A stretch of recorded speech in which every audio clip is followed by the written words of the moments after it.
Where the hell's he at? Where's he at? Danny's gonna kill me. Kasai. Okay, good, you're here. Justice Payne. Wife beater. Zandig. Yeah, good. They say yes. Ooh.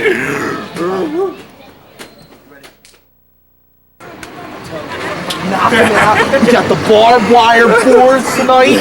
Barbed wire bats. We're gonna kill him because the boss is gonna be so proud. I love it. CZW Japan. We are gonna kill him. I love it. Can't wait. You ready, Kasai? You crazy monkey? Don't worry, I got some bananas for you. Don't worry about it. Hey, look, it's the Hitman. Hey, what the hell is this over here? Commentators get limos. What do we get? Yo, Trent, come on.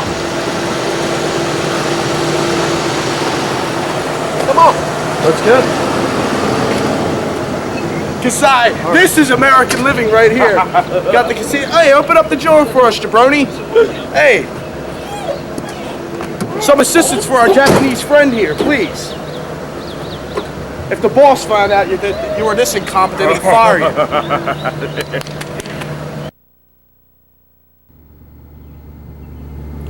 CZW's Hitman here, and you are in my limousine sitting with the #1 junior heavyweight in the world today, Trent Acid, and the crazy monkey, June Kasai, who just 7 days ago, you, my friend, dismantled Wife Beater. What about your big match tonight with Justice Payne and Wife Beater? Tell the fans exactly what the Hate Club you have in store for the Hate Club. おい、何やってるかお前わかんねえよ。何言ってるか英語でよお前。早く試合始めてくれよお前。 Superstar, I have no idea what he said. Maybe you could translate for me. Let me know what's going on here. Well, Hitman, since I am an expert in foreign languages, after all, I am an international superstar. I mean, I've taken over Japan, I've taken over here. I mean, but basically what he said was that he enjoys very much the company of American women with big breasts. Well, you heard from the superstar. I mean, come on, Hitman. What about the American women? You come over here, you may be chicky, boom, boom, a couple gringo. 当たり前だよお前。お前何言ってるかわかんねえよほら。説明してくれよお前。本当にお前。See, you don't say. Superstar, what did he say? Well, actually, what he said was that maybe Hitman maybe need a shower. That wasn't good. I take care of you. Look, I give him bananas. Hey. I take you I around. would make this stuff I take up, you to Hitman. the suites. I would You're in never my make this limousine. stuff up.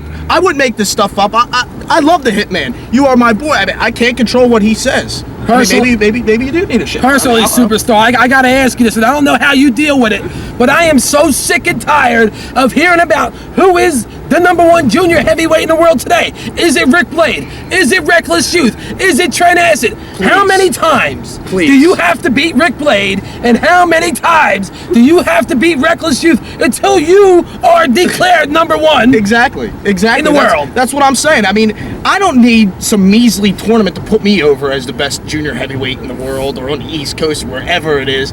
You know, I don't have to do these big flips off roofs to prove that I'm the best junior heavyweight. You watch me every month. I dismantle and defeat every single person they put in my way. I've been undefeated in singles competition since Zandig has taken me under his wing. And I must say, I like it. Now, if you don't mind, me and Kasai have a little bit of business to take. Well, I have one more question. What about your former tag team partner, Johnny Kashmere, the crybaby whiner? He's been telling everyone you're ducking him, the Towel Boy, the Z-Bar. You're putting up all these other fighters up against him before you step in the ring with him. What do you got to say to Johnny Kashmere? All right, let me tell you something about Johnny Kashmere. I'm sick and tired of hearing him cry and moan that he's not getting a fair shake. All right? Trent Acid does not have to wrestle Johnny Kashmere because then that would be like Trent Acid going down to the bottom. In reality, Trent Acid doesn't even know what the bottom is. Johnny Kashmere has to work his way up to me if he thinks he's going to get me in the ring. Now, if you don't mind, me and Kasai must be excused to get our big game plan on the Hate Club. Please. Driver, pull over here.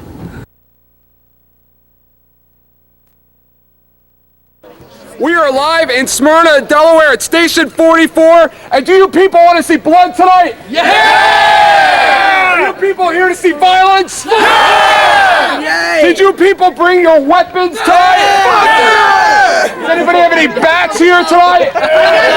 Anybody have any bombs And look at that right now, coming up, scheduled to challenge for the CZW Tag Team Championship tonight. John Dahmer and Fast Eddie Valentine. Tonight a big match scheduled with Nate Hatred and Nick Gage, the Tag Team Championship on the line. Your thoughts, guys? It's going to be pretty good.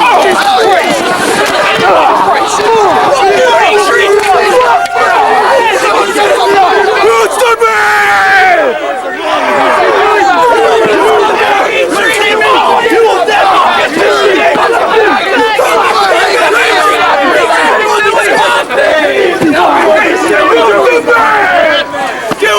Dewey's hand is in this. Dewey is behind this. My belts.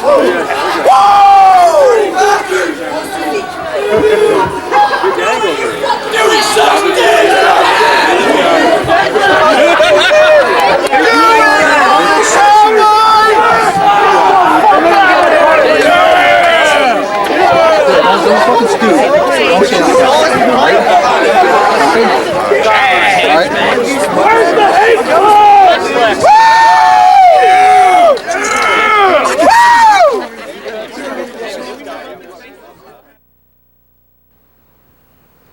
Eric Arjulo and John the Hitman House, and tonight we return to Station 44 right here in Smyrna, Delaware. And a main event, unbelievable tonight.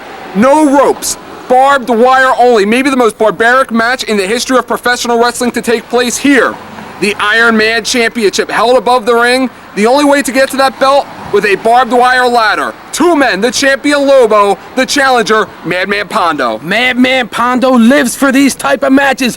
Lobo, the Iron Man champion, has gotten soft. He's resorted to more wrestling type matches. I'm predicting tonight the man who spills the most blood of his opponent will walk out of here with the Iron Man title.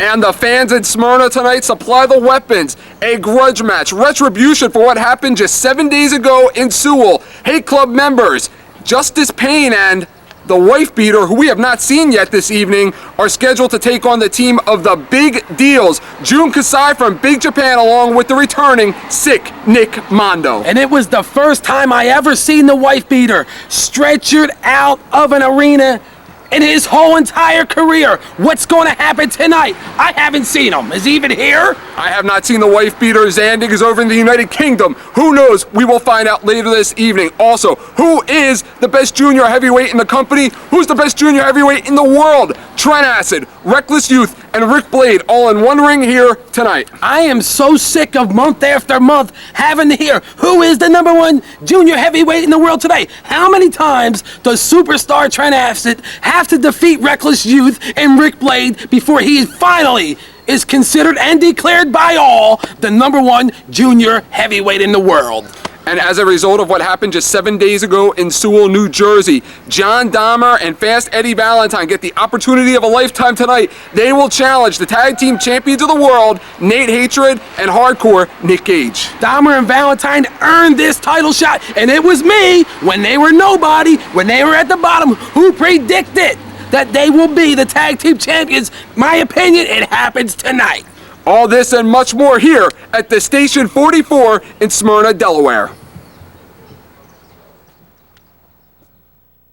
Eric Arjulo and John the Hitman House, and we are back here at a sold-out Smyrna, Delaware Station 44. And Hitman, what a war we saw last time. Surprises from Tommy Dreamer to barbed wire, and one of the most violent matches ever in the history of this company. And tonight, that could be topped. No rope, barbed wire. And I think the champion Lobo has gotten soft. Madman Pondo lives for these tight matches, and I gotta go with a prediction as usual. New champion tonight. New champion, here is your prediction.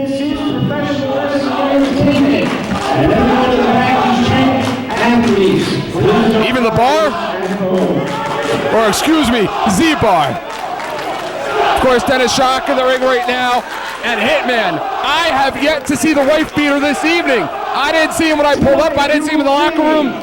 I tried getting in the Heat Club locker room, and I was still unable to penetrate the door. Justice Payne, very secretive tonight. Max Smack, I've seen that, but no wife beater. I haven't seen the wife beater since he was carried out of Champs Arena 7 days ago, and he's my friend. What?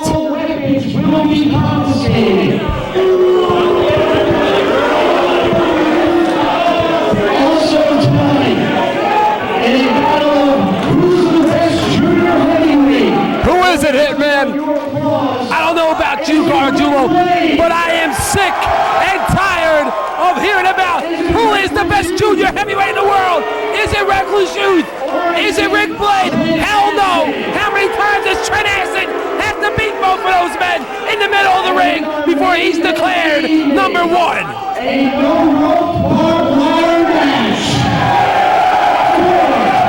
for the CZW Iron Man title. It will be Lobo defending that title against Pondo. Hitman, we'll talk about this one a little bit more as it comes up. But as you know, last week, 7 days ago in Sewell, Lobo booked that match out of his own pocket. He paid the airfare. He brought the match here tonight to Smyrna. He may have paid for his own funeral. Maybe the champion is feeling a little bit guilty because he has not earned that paycheck of an Iron Man champion. When was the last time he fought an Iron Man match? A real fist fight, barbed wire. He's been taken into wrestling skills. And what the hell is Justice Payne doing out here?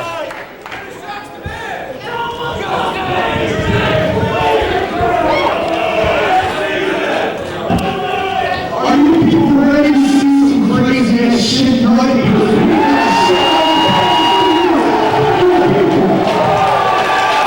The best thing I heard him said in months. I can make 2 promises to start off this show.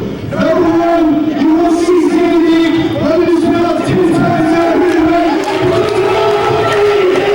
He's out of the country, Hitman. He is defending the title of the United Kingdom this evening. He's representing this company proudly. But where is the wife beater? I can promise you that I will grab each and every one of your weapons and bust you in that stupid chest. Drew Kasai, the crazy monkey in the house. The fans will be supplying the weapons in that contest. Then he said that the last time they squared off, and what happened? They got carried out. However, Thank you. there is a little problem. It may not seem that big to you guys, it may not seem that big of a back to us guys, but to me, it's important because I respect the guy. The guy I'm referring to is Nick Berk. Remember last time in this building, Hitman, we saw those two form a tag team. This guy is busting his ass for his company over the last year and a half, trying to make a name for himself.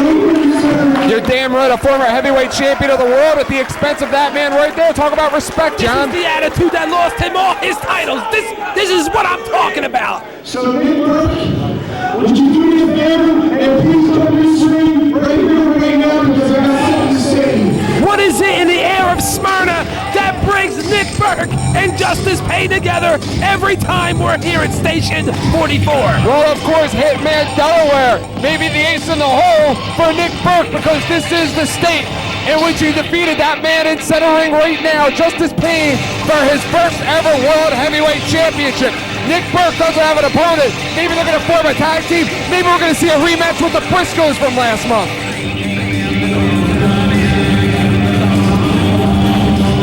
There he is, Texas finest, Nick Berk, making his way to World Heavyweight Champion, I might add. I just said that about 3 times. You're so excited tonight, calm down. So it's true, you don't have an opponent tonight. Right.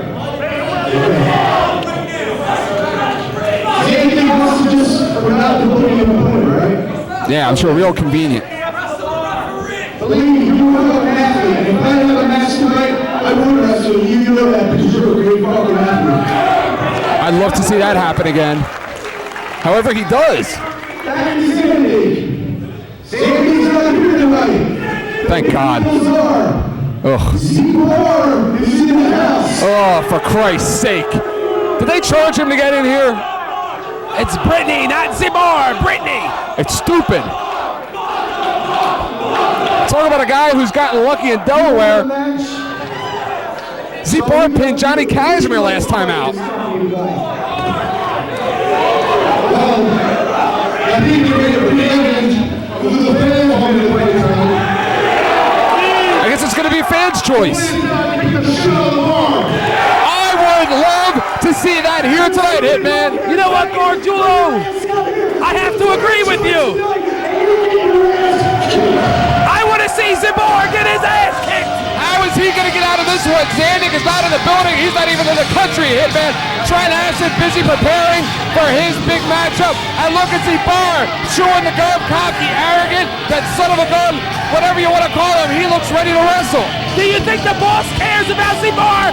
I don't think so. Do you think Z-Barr has a shot in hell against Nick Berk? I hope Nick Berk kills Z-Barr tonight. Look at that, it looks like his makeup's running. Oh, he thinks he's Trent Acid now. Well, that's not a bad thing. He admires the greatest junior heavyweight ever. He admires the heavyweight champion of the world. Look at the way he's dressed, his mannerisms, his actions. Unfortunately, he doesn't have close to the talent of the heavyweight champion. Did you see when the boss punched him in the face? I saw it.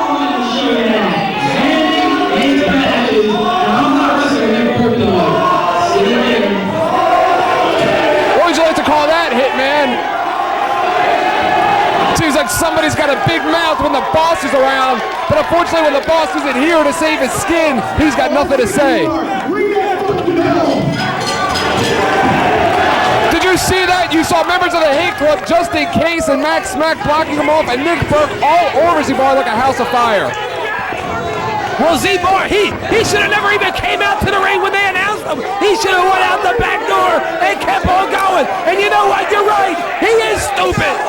And look at the plancha by Nick Berk. He's going to cripple this kid, and I love every minute of it. And the crowd's already on their feet.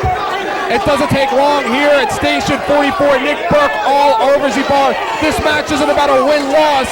This is all about revenge, retribution, and it looks like we got a ringside seat for this one. The standing room only crowd sold out. Hit him over here, Nicky. Bring him over here, Nick. Bring him to the table. for me. Bring him to the Hit him table. for me. Nail him. Beat the son of a bitch.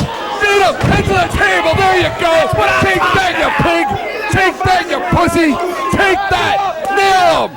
Thank you. Thank you very much, Nick Berk, all over Z-Barr. And we got a ringside seat for that one. Here at CZW. We saw that live and in color. I feel like I'm at a cocktail lounge and he just took a request. Have you ever seen this violent side of Nick Berk before? He might want to challenge for the Iron Man Championship when this is all said and done. How dare you put him in that match? Who made you the booker? Who made Justice Payne the booker? Who made Z-Barr the booker? What's going on here? Look at that cheap shot. Well, the boss isn't here, and he's the booker.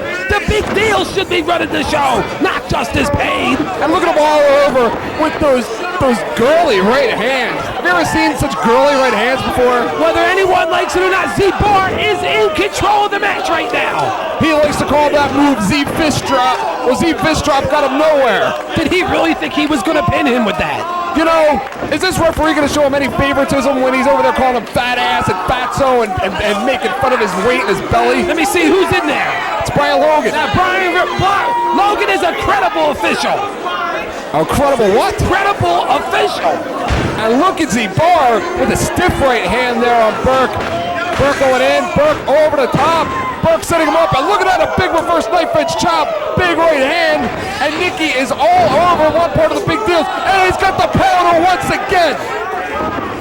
Big leg trip by Z-Barr, and that one could be over, the same way it ended for Johnny Kashmere. Was that a wrestling move I saw from Z-Barr? With the powder?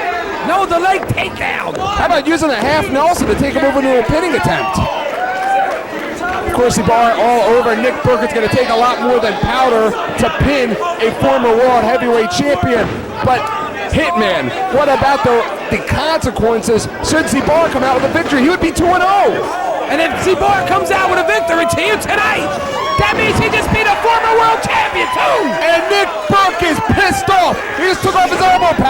went for a big clothesline. Z-Bar with a big right hand that misses, and he likes to call it the percolator. Maybe Z-Bar will look better after that facelift. I gotta agree with you there. Nick Berk, look at the intensity that Nick Berk is showing tonight. But the crowd here at Station 44 is fired up, Gargiulo. Remember, Z-Bar was part of that loss to Tajiri. Look at that moonsault off the second rope. The loss to Tajiri by Nick Berk. Z-Bar was a part of that. The boss was a part of that, but the boss isn't here tonight, so Berk is going to take it all out on Z-Bar. Look at him stepping on the hair. I think Berk being screwed out of the belts actually pissed this guy off. And look at that. You think that's brains, or you think that's stupidity? I would have just taken the pin and lived to see another day. But you're right. Z-Bar is stupid. He's a dummy. And one has to wonder, when a member of the big deals is in the ring, Hitman, how far are the others behind him? And look at that, a low blow by the little girl in there. How does Z-Bar know He's that? signaling for the mother effing bomb. Is he out of his mind? And Nick Berk on his feet. He doesn't have the strength to get him up for that. Nick Berk, it looks like it's going to be the Berk driver, Hitman. And if he nails this one, and look at Logan placing the chair. The Berk driver it is. And a victory for Nicky. I like it, Gargiulo. I like it. You know something, Hitman? I'll turn a blind eye to that official tonight, because that was one hell of a move by Brian Logan and Nick Berk. There you go, call him fat ass now, huh? I think Nick Berk not only made me happy, he made everyone in the locker room happy tonight. And I'm sure everyone at Station 44, the capacity crowd, is just as happy as they are.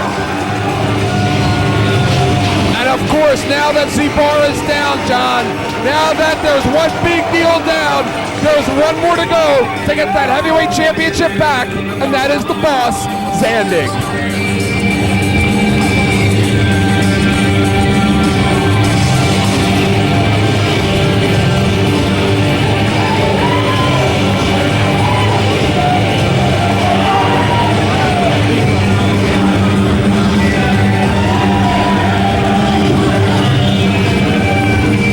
Nick Berk, a big crowd favorite here at CZW, and that will not be the last we hear of that one. Looks like we got some lights on in here. I was beginning to think they didn't pay their electric bill. And here you go, speaking of credible officials, look who's waddling, walking his way down to ringside. Did you say waddling? I said walk. heard that. I said walk. They don't call him the enforcer for nothing, Hitman. I suggest when you tell him about me, you tell him everything. Everything. I only call it like I say it, brother.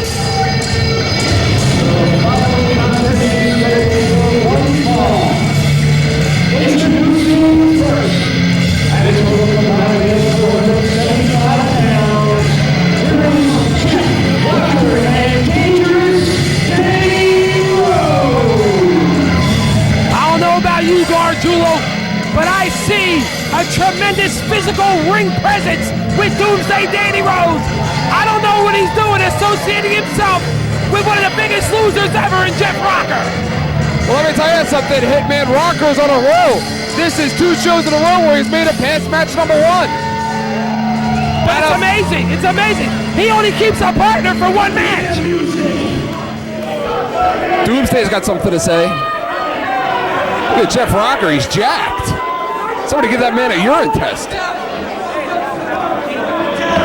This is the way to open the show with the kid, Doomsday Danny Rose, Doomsday Danny Rose, and the man. What is he, stuttering? Why don't you go up and ask him? We tried our asses all the way to fuck down here to pump shit Delaware. He lives here. He only drove 10 minutes to the building. A title match because that's what we deserve. Instead of getting out of face, these two little running damn punks, the Briscoe brothers. That's the way your brother and the kid wants to be somebody stick him out there. Let's go. I guess when CZW finally makes it to New York City, where the commission tests everybody, Jeff Rocker won't be on the show. Well, look at that. Jeff won't be wrestling in Portland anytime soon, but the Briscoes very well can be. They are all over the team of Jeff Rocker and Doomsday Danny Rose. You gotta love the leg lariats of the Briscoes, and they are all over them.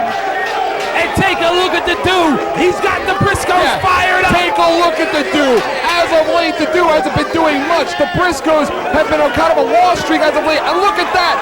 Sacrificing one brother for the other. A suicide backdrop over the top. You gotta take it to a big guy like Danny Rose, like that Mr. Doomsday, they like to call him. But Jeff Rocker, I have no idea what Doomsday's even doing, associating himself with this guy. The Briscoes were doing just fine when they stuck to the book. They did not cheat, but then all of a sudden the dude got a little cocky, got arrogant. He wanted them to start cheating, and ever since then they have yet to win. And look at the spring by Mark Briscoe as he takes out the team of Jeff Rocker and Doomsday Danny Rose. And how about the nerve of Danny Rose? His second match in, he loses the first one. He expects a title match. I don't know, that guy must be as stupid as he looks tough. It looks like it's gonna be Jeff Rocker in the ring.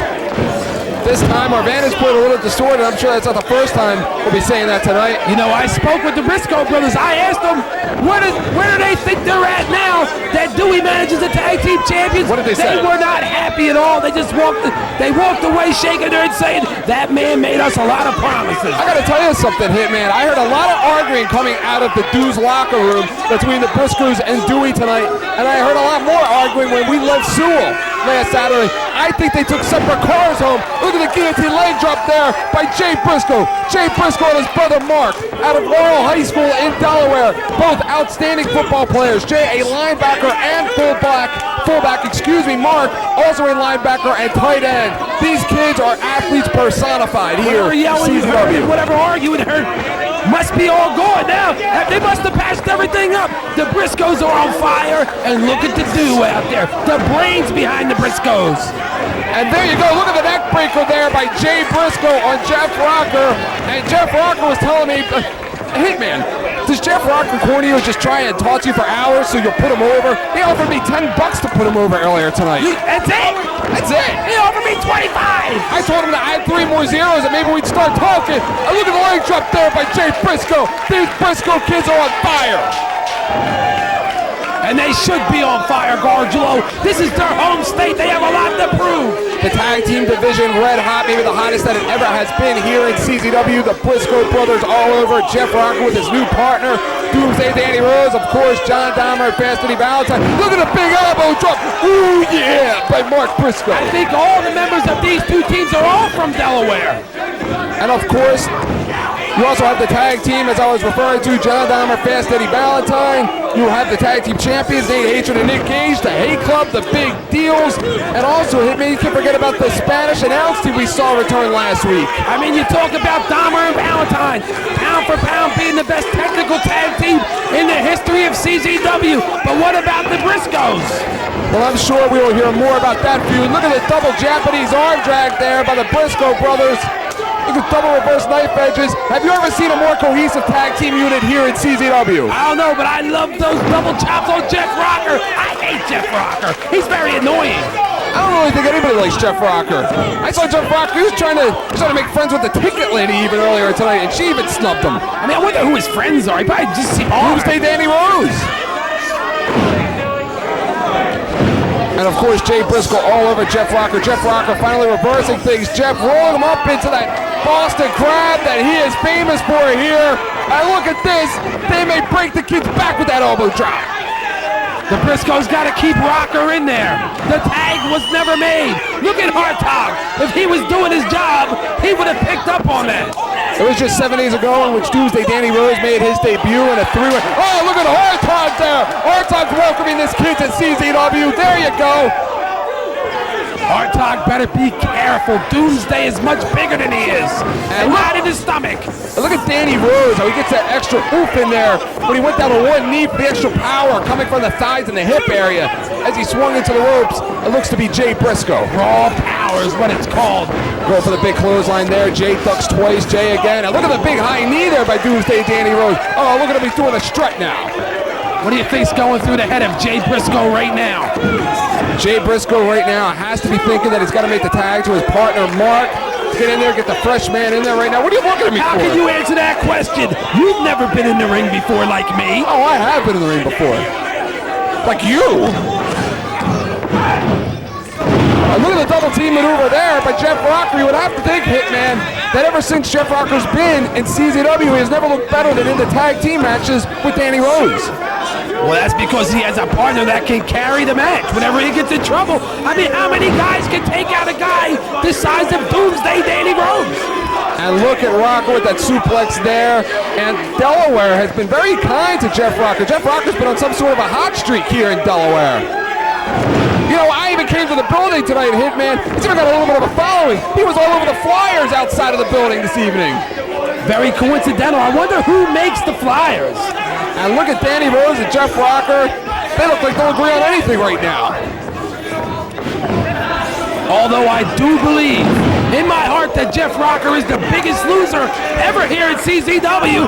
He has been on a winning streak. And look at the double face buster there by Rocker and Doomsday Danny Rose. Doomsday Danny Rose, a veteran of the independents, been around for a long, long time, clamoring for a shot here at CZW. They throw him right into the mix, taking the place of Jeff Rocker's former partner, a friend of yours who we're not allowed to mention right now, or else we'll get in a lot of trouble. I read that memo.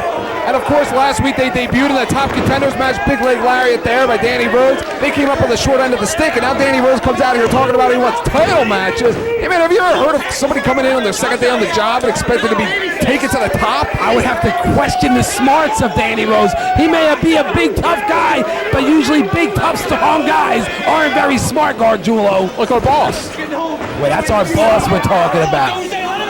And look at Danny Rose there with the double reverse knife edge chops. He's That's chopping him power. up. You ever been chopped like that? As a matter of fact, I have. And it sucks. Look at a big drop kick there by Jay Briscoe. Jay Briscoe's got to sink down deep. And look at Jay Briscoe, instead of making the tag, Big signaling mistake. for the end. And it may Big have been. mistake. He had an opportunity. He has another one. Just reach your arm out. And Jeff Rocker, again, looking absolutely jacked tonight. Looks like he was going to go for some form of a fisherman suplex there, decides to take him over. Jeff Rocker gets bigger and bigger every time I see him. You know, that's genetically impossible, Hitman, because we see him every week. Look at that, almost like a snap suplex there, holding on, setting him up for the big fisherman. 4 suplexes later, this has got to be it. And a big kick out there by Jay Briscoe. That's the heart of these kids. These kids have a lot of heart. They have a lot of heart, and since they've acquired the new, they've been on one hell of a winning streak. What? They've lost the last 3 matches, all at the expense of the do. Jay Briscoe, oh, Jeff Rocker sinks in with the big belly-to-belly suplex. What are you yelling at? And again, Jeff Rocker and Doomsday Danny Rose throwing everything they possibly can at them and still yet unable to put these kids away. Jay Briscoe's been in there a long, long time. Jay Briscoe right now has got to be going all on instinct with a couple of right hands. The match really changed. The match really turned around when Hartog did not see Rocker and Doomsday make that tag earlier. They never even made a tag and they switched hands. The Briscoes had them right where they wanted them. Jay Briscoe taking a page out of Doomsday Danny Rose's book with almost a form of the Doomsday device. Looks like he may have been watching his Doomsday Danny Rose videos. Ooh, big right hand by Rocker. That Surprised obvious. his hand doesn't hurt. Jeff Rocker now using the ropes for leverage here. And Jeff drops him right on the back of his head, and that one could be it. Jeff Rocker with the cover there. Hartog in position to count to 2. And Hitman, I'll agree with you there. That count a little slow. Finally, months and months, you agree with me. It's all about positioning, Now, my do friend. you agree something has to be done about referee Rob Hartog? Absolutely not. It's a senior official, and a big closeout off the top. Mark Briscoe, a fresh man in there, more fresh than the other 2. Mark Briscoe shooting. Danny Rose into the ropes. Big elbow. Hartog be getting Rocker out of the ring right now. Ceiling for a big lariat there. Who's the legal man? Jeff Rocker catches him in a full Nelson. And look at Dewey using the chair. And again, that gets foiled. Jeff Rocker holds on to the full Nelson right now for Doomsday Danny Rose. He's crossing his heart, and he hopes to die, and you just nailed Jeff Rocker. Was that on purpose? And Jay Briscoe going up top. Jay Briscoe dives off the top. This has got to be it. Big 3 count, and the Briscoes win this one. And where does this put them in contention against the Deuce Tag Team Champions, Nick Gage and Nate Hatred? Do you actually think the dude is going to create problems within his own family and do something like that? I think the dude has created a lot of problems. And how about Danny Rose and Jeff Rocker? Obviously, these two are going to have some problems now. Danny Rose is not the most understanding guy in the world. I don't know too much about Danny Rose, but obviously he's not that very smart of a person if he's still hanging around Jeff Rocker. And look at him, he thinks he's an EMT in there. Oh, he just put his hands on the hard tops. And Brian Logan at ringside, maybe to back up Rob Hardtop. I don't think so. Logan probably wants a spot. And the Briscoe brothers coming to Hardtop stage. You gotta love these kids. Athletes personified, two standouts. And look at him shaking hands with Rob Hardtop. You know that's gonna piss Dewey off. Dewey hates Rob Hardtop. After all the Dewey has done for the Briscoes, Dewey hates Rob Hardtop. You know the history between those two.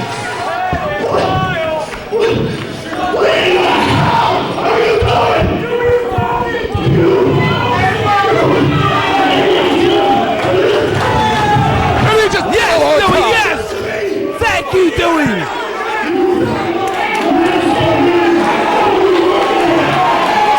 And Hardtop, retribution will be had! And you see Mark and Jay. The Briscoes like that! They like it! Mark and Jay are laughing! You have to think, as two standout athletes, since junior high school, they've had all kinds of hangers-on in their athletic careers, and Dewey is just another one of them. Can they see through that like you and I can? They've had people, agents, offering them cars, money, and jewelry ever since they suited up football games in junior high school, and the Dewey is no different. Very ungrateful the Briscoe brothers are. Give me a break. Dewey Donovan brought the tag team belts to the family.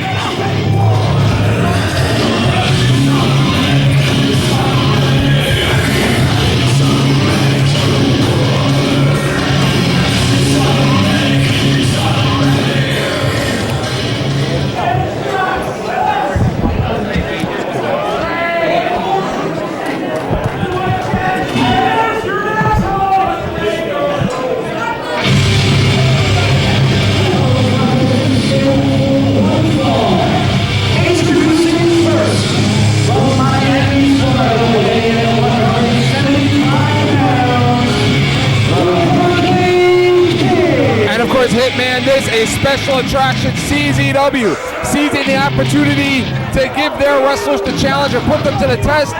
Flying in this kid, the Hurricane Kid from Miami, Florida, scheduled to take on Ruckus and Hitman. This is not the first time these two will have met. They have feuded all over the East Coast and all the major independent organizations, but never here to the big-time CZW.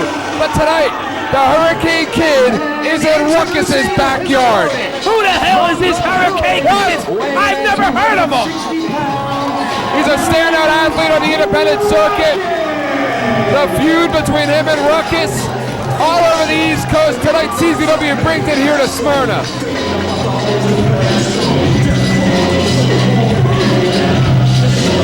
Of course, Ruckus still in a foul mood as of what happened just 7 days ago in Sewell when Barr cost him his matchup with Trent Acid. He was ready to pin Trent Acid. He went up top for that 450, and it was Barr getting involved and costing him the match. Oh, come on. Who won the match, Gargiulo? It was Trent Acid. All right, then. Thank you. Talk about Ruckus. You're talking like he should have won that match. And of course, we talk about who the best junior heavyweight in the company is. You would have to think these two, the winner of this matchup here, would have to be considered in that echelon of junior heavyweights. Look at Ruckus, the agility on his feet. Would Ruckus be maybe in the category of a super heavyweight, a junior super heavyweight, maybe? He's built like a super, but he wrestles like a junior. He's the lightest big man I've ever seen. And Ruckus going from town to town, and look at him. Taking the Hurricane Kid again, two of them, no strangers to each other. Ruckus is about 3 times the size of this kid.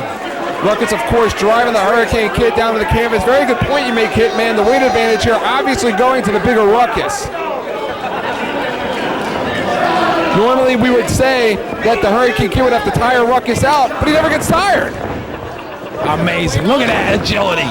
Ruckus lands on his feet, and look at that. I thought Hurricane Kid was going to go for his patented kamikaze. I thought he was going to go for maybe a version of the stroke there. Lands on his feet. Hurricane Kid to the ropes. Hurricane Kid staying on his feet. Look at this, Hitman. He is all on Ruckus. Go for another hip toss. Laying on his feet once again. It seems like each man has a counter for the other's counter. Gonna go behind, and a German. Too much power there. Nip up by Ruckus. Clothesline attempt by the Hurricane Kid. And a big right hand by Ruckus and another. Says it was to the ropes. This has got to be the patented handspring with a flip. Elbow by Ruckus. It's all over for the Hurricane Kid. Ruckus looked like he was going to go for a version of the leaping famouser. Hurricane Kid setting Ruckus in. Ruckus with a reversal. Ruckus again. Total World head scissors there by the Hurricane Kid. Setting Ruckus outside of the ring. There goes the Hurricane Kid upstairs. Did it take this kid long to go up top? It looked like... And he went for a Huda Karana. And from our vantage point, Hitman, all we saw was feet go up in the air. It looks like he may have nailed it at the last second. Looked like Ruckus turned that into a powerbomb. Did you hear the head hit the concrete? Well, Hitman, from our vantage point, I don't know if it was a head, if it was a back, if it was a neck, if it was an arm, an elbow, a shoulder. But the Hurricane Kid, look at him. The first man back to his feet. What a debut here at CZW. If he defeats Ruckus here tonight, what a way to make a name for himself here. I've never heard of this kid before. Look at him following Ruckus around the ring with a steel chair. And Ruckus reverses it. That's what I'm talking about, Hitman. This isn't just about competition. These two kids don't like each other. The Hurricane Kid, he just took 2 big blows to the head. 3! That's 3! Ruckus winds up and nails the Hurricane Kid. Ruckus, as I said, Hitman, he's in a foul mood tonight. And Ruckus, looking for a little fan participation in this one. They know I'm here. Ruckus going from coast to coast. He likes to call that the badass. And a badass from the badass. How much more can the Hurricane Kid take? And Ruckus puts his body on the line with virtually every move. Say what you want about Ruckus, but he's no joke, Gargiulo. He handles his business. You don't hear me laughing.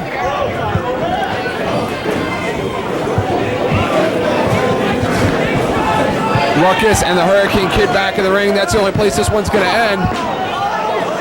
Ruckus with a sit-out face buster. Ruckus is killing this kid. And Ruckus, look at the strength from Ruckus there. Ruckus again holds on. It's over. It's over. Cover the man, Ruckus. Ruckus turns it into an Akiyama driver. What? An Akiyama driver in Japan. In the United States, it's called a rock bottom. Big kick out by the Hurricane Kid. I can't believe he just kicked out of that. And Ruckus knows the history between these two. He knows it's going to take more than that. Maybe going for the patented 450. Going for the swanton bomb and a miss. This is the kid's opportunity now to turn the match around. Maybe going for a springboard clothesline. Springboard into the Huda Karana. He might sprung himself halfway across the ring. Hurricane Kid very cocky. Big clothesline. If the Hurricane Kid would have grabbed the belt while he was up there, would he be the Iron Man champion? Arabian moonsault. Kick out by Ruckus. It's going to take more than that to beat this kid. Of course, Smyrna was the town in which we saw Ruckus debut, Hitman. Amazing. Ruckus is going to kill this kid tonight. I would just quit. Well, it seems like the person that you thought was going to be the murderer may have just gotten murdered. Looks like he's going to set him up for an Aze moonsault, possibly. A tumbleweed. The Aze tumbleweed by the Hurricane Kid. And what an impressive debut. This kid has a lot of heart. I don't know if it's heart or if it's stupidity. Are you impressed? He's getting killed out there. Of course I'm impressed. He's still on his feet. Killed? He's still on his feet. Ruckus back to his feet as well. Looks like they're going to clear a section or two. Oh, good. They're coming over this way. Looks like Ruckus just slammed him into the steel pole. And of course, Brian Logan with the count. Ruckus, of course, with the handspring moonsault on the floor. He likes to call it sweet. Indeed he does. Brian Logan again counting to 10. In between all the aerial movement of those two, they could find themselves counted out, Hitman. How about that? After all of that effort, they could find themselves counted out. And then what's that mean, Gargiulo? A rematch? Ruckus gets to kill this kid again? Oh, I know. I'm not the booker. That's Barr. What a way to try to make a name for yourself. Ruckus back in the ring with a big reverse knife edge chop. Hurricane Kid's lucky he wore that t-shirt into the ring.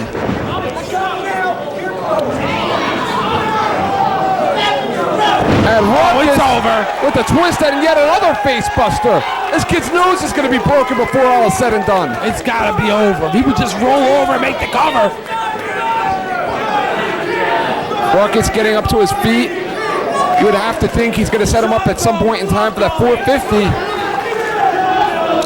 Could you imagine the guy the size of Ruckus doing a 450 and coming down on you? And look at Ruckus. Looked like he was going to go for an atomic knee drop and uses the spring and sits out again and drives the Hurricane Kid into the mat.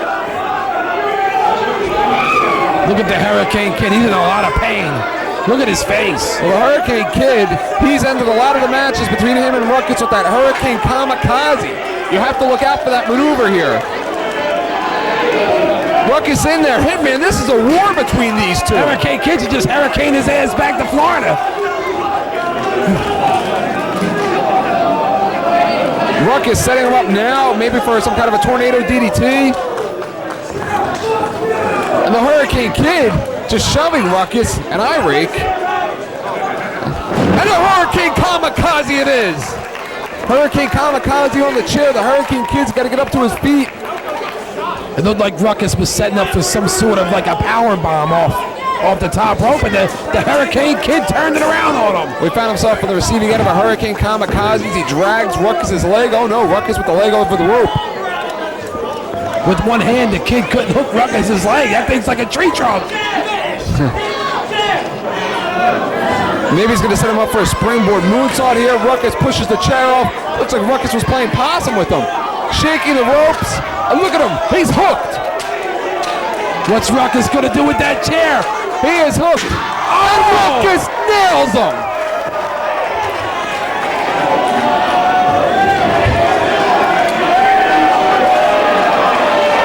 Are you kidding me? That's 300 pounds right there. Are you kidding me? The Van Ruckus Eater! A Van Ruckus Eater by Ruckus, and that one's got to be it! I can't believe a guy the size of Ruckus just slingshotted himself across 20 feet across the ring! He is the whole effing show, Hitman!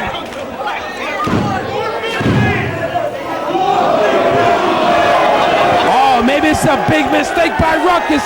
He had the match. Ruckus going to put an exclamation point on it with the 450. He's going to hit his head on the fan if he doesn't watch out.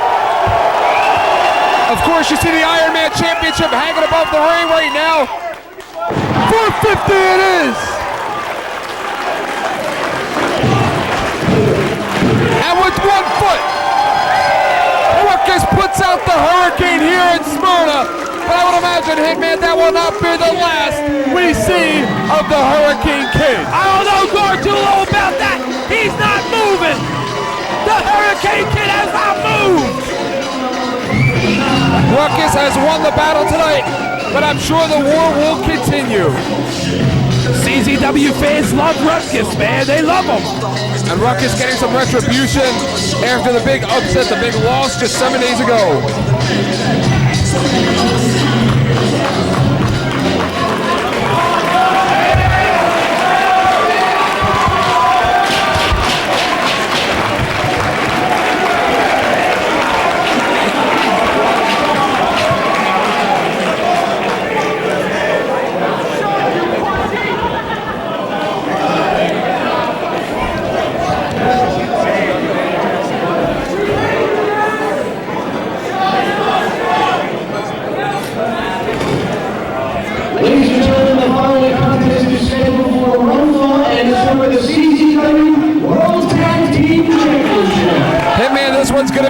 attendees. This is the match I've been waiting for, Gargiulo. Let me give you a little background, Hitman. Earlier tonight, I tried to conduct an interview with John Dahmer and Fast Eddie Valentine as they were coming to the building.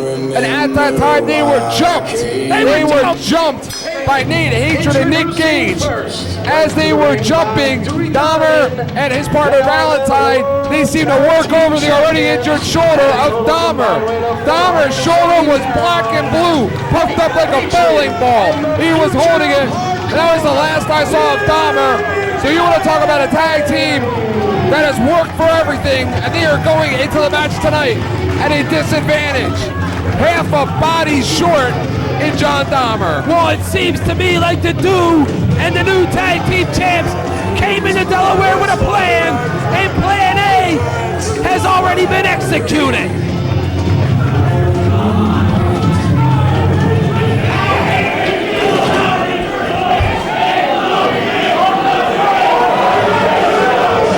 Is he going to take a shot at Logan too? What a chicken. Of course, we await the arrival of the challengers.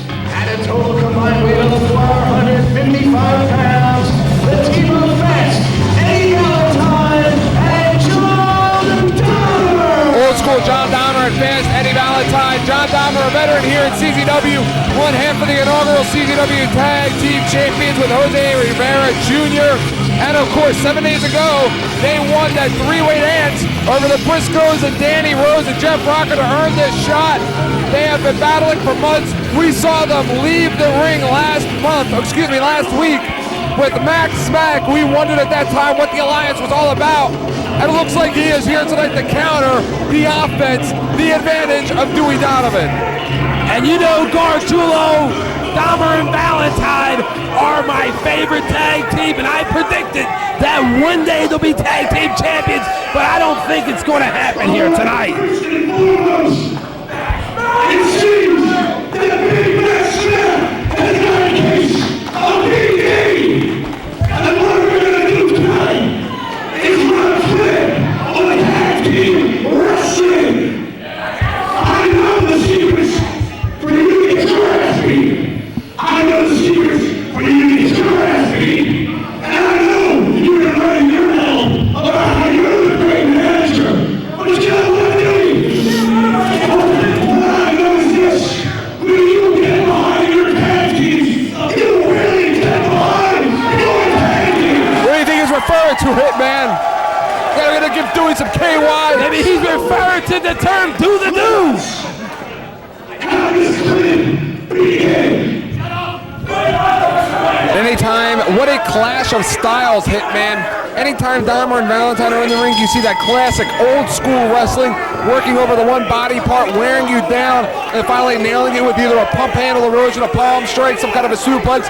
But then you have the violence of Nate Hatred, the power of Nate Hatred, along with the violence of Nick Gage, and again, his power and wrestling background. A clash of worlds here tonight in Smyrna. The old school team has got to keep this a wrestling match. However, they've already made a big mistake tonight by letting John Dahmer and his injured shoulder start off the match. Well, again, if there's anybody that knows how to beat Nick Gage and Nate Hatred, it is Max Smack, as he has led his members of the Hate Club, Justice Pain and the Wife Beater, over many victories through the hands of Nick Gage and Nate Hatred. Now, if this match spills out onto the floor, it goes in the champion's favor. They're more hardcore. And Dahmer may take his own shoulder out by those clotheslines. Big side suplex there by Dahmer. That's what I was talking about, Gargiulo. If they keep this a wrestling match, we may very well have new champions tonight. Look at Nick Gage going for the roaring elbow. He misses. Fast Eddie Valentine going for the Yakuza kick. John Dahmer putting the exclamation point on it with a German suplex. And look at John Dahmer already feeling the effects of this sore shoulder. Big mistake letting him start the match. You would have to think VD right now in total control. You would have to think all the months in the gym, all of the injuries, all the sweat, it all comes down here tonight to one match for the titles for the team of Valentine and Dahmer.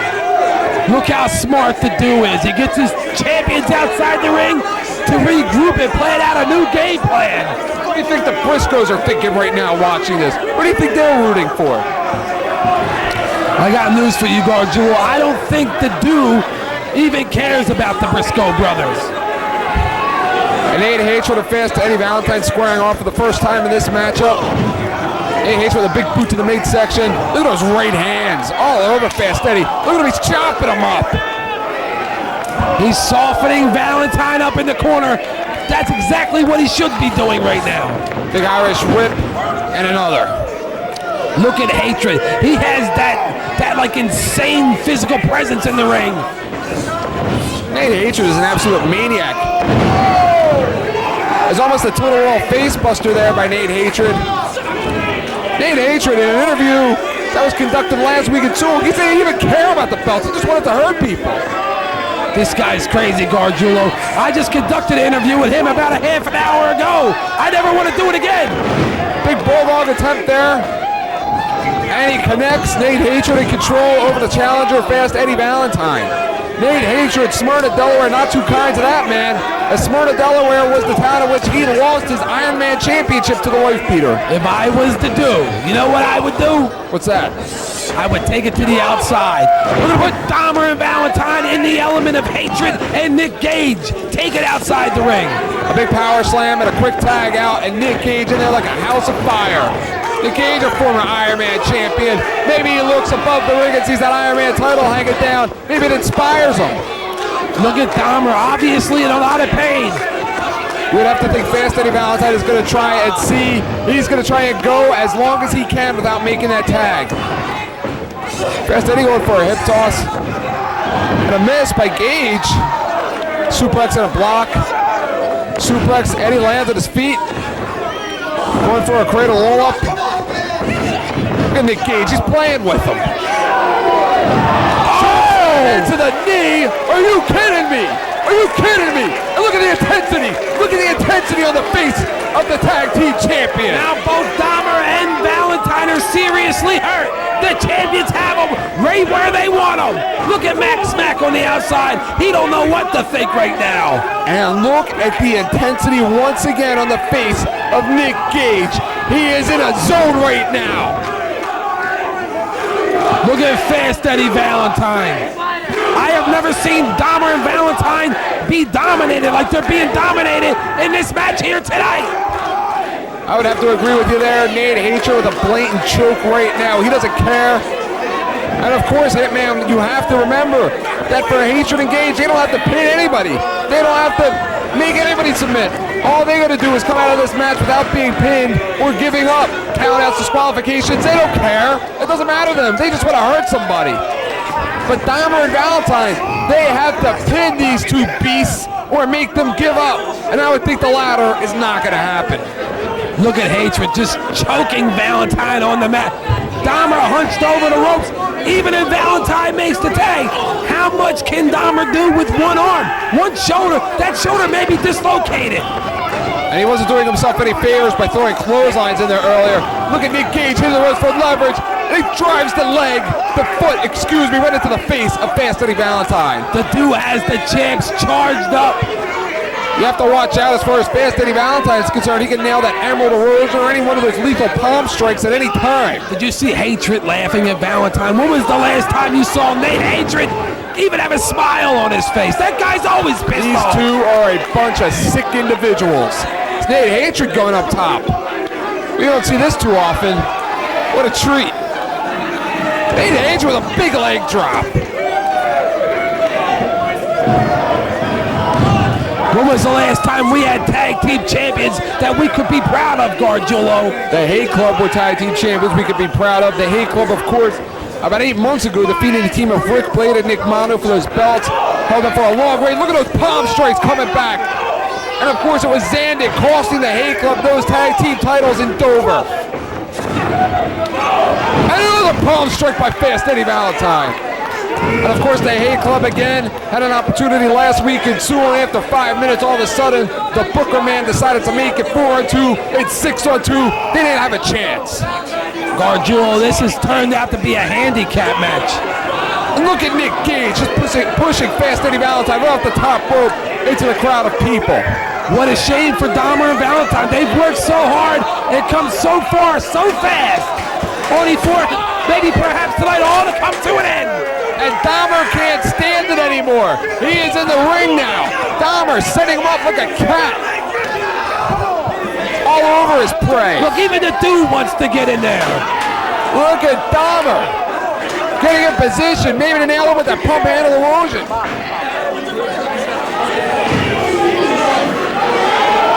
Dahmer right now losing his balance. You would have to think the injured shoulder throwing off the equilibrium of John Dahmer. Dahmer goes up top. Dahmer out to the aid of his tag team partner.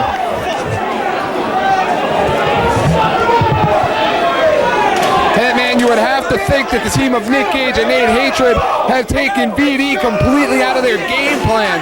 So much for working over one body part. So much for wearing their man down. So much for the suplexes and the power moves. This one's been an all-out brawl, and the majority of the match has been in control by the champions. I bet you it was the dude's game plan to attack the challengers outside before the show tonight. Beautiful plan. And again, Hitman, as you alluded to earlier, the key to this match was for Dahmer and Valentine to keep it in the ring. But unfortunately, that has not been the case, as right now they are just playing right in the hands of the tag team champions. And remember this, the champions don't have to pin the challenge. I already mentioned that. And you said that a long time ago. I just said it 2 minutes ago.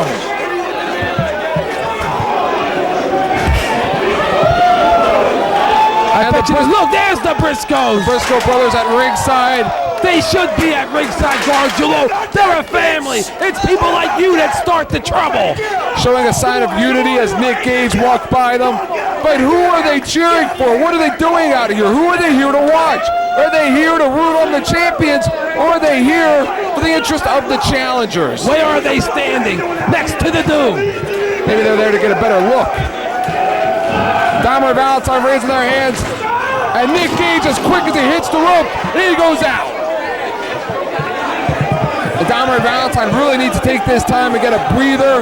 Dahmer really needs to rest that injured shoulder. Maybe save it up for one last-ditch effort. Maybe a pump handle erosion. Maybe stereo erosions. Maybe even try and nail that orange crush we saw last week in Sewell.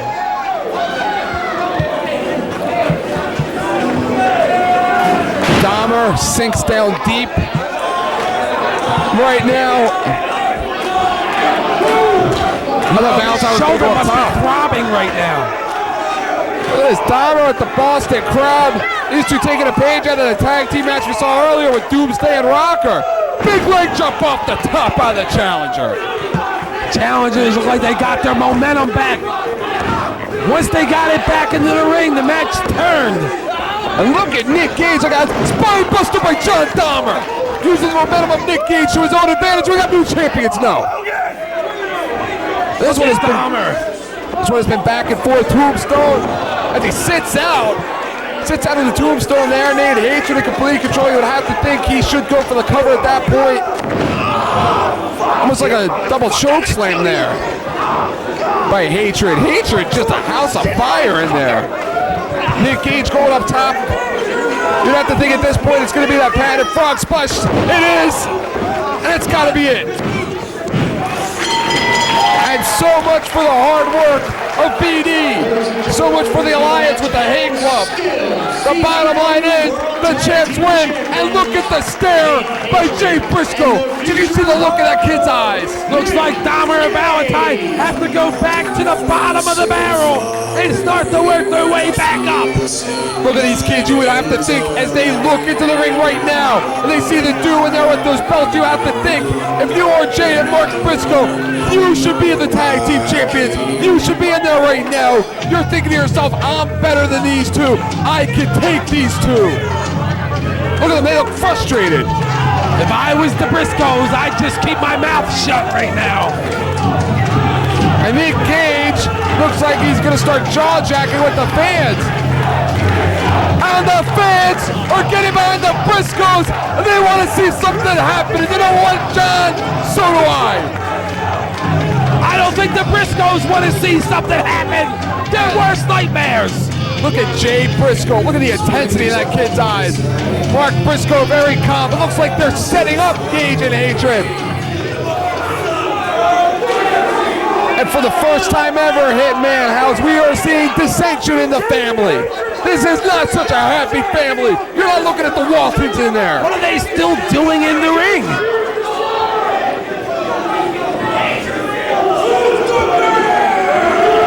Look at that! Happy family there! It's like the Waltons! I don't see John Boy anywhere. I don't see any girls rolling around in the grass fields. Look at Nick Gage putting the lip on the Briscoes. He told, let's go, Barr!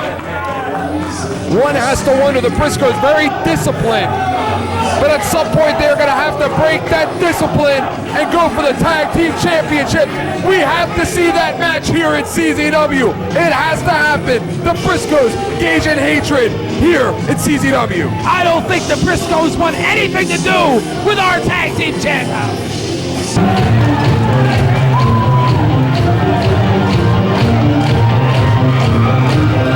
The following contest is scheduled for one fall.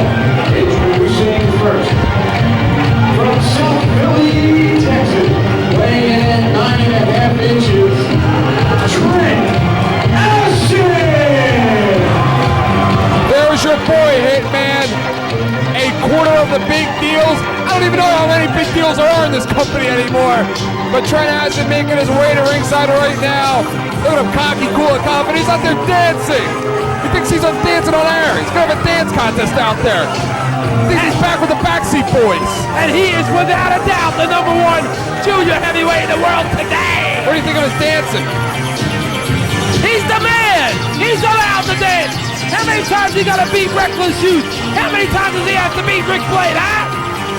My question to you is, where is Barr right now, huh? Look at Trent Acid in there. All of a sudden he's all over the fashion of Dennis Shaw. Trent wants to win this match. If he brings Barr out here, the odds will be against him. Well, Hitman, it wasn't too long ago, right here in this very same building. It was a ladder match between Trent Acid and Rick Blade, in which H.C. Loke out of nowhere was announced as a special referee. They screwed Rick Blade. Trent gets the victory. Last week at Sewell, Ruckus gets screwed. Trent gets the victory. Over in Dover, Trent gets the victory over Reckless Youth and Nick Berk. Can this man be any hotter right now? But tonight, the odd man gets thrown into the mix, and that's Rick Blade. How can you come out here and say these guys been screwed? Ruckus never complained. Rick Blade hasn't been complaining. They know they lost their matches. They're happy with it. They're dealing with it. Now why don't you deal with it?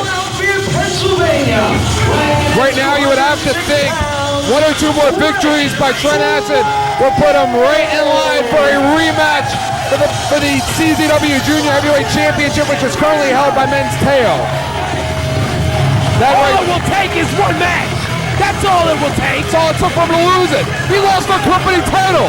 He lost our company title. It's his fault we don't have a junior title match on our shows. Why do you always bring that up? It's his fault. He couldn't even beat Men's Tail. He was with a Kayatai, for God's sake.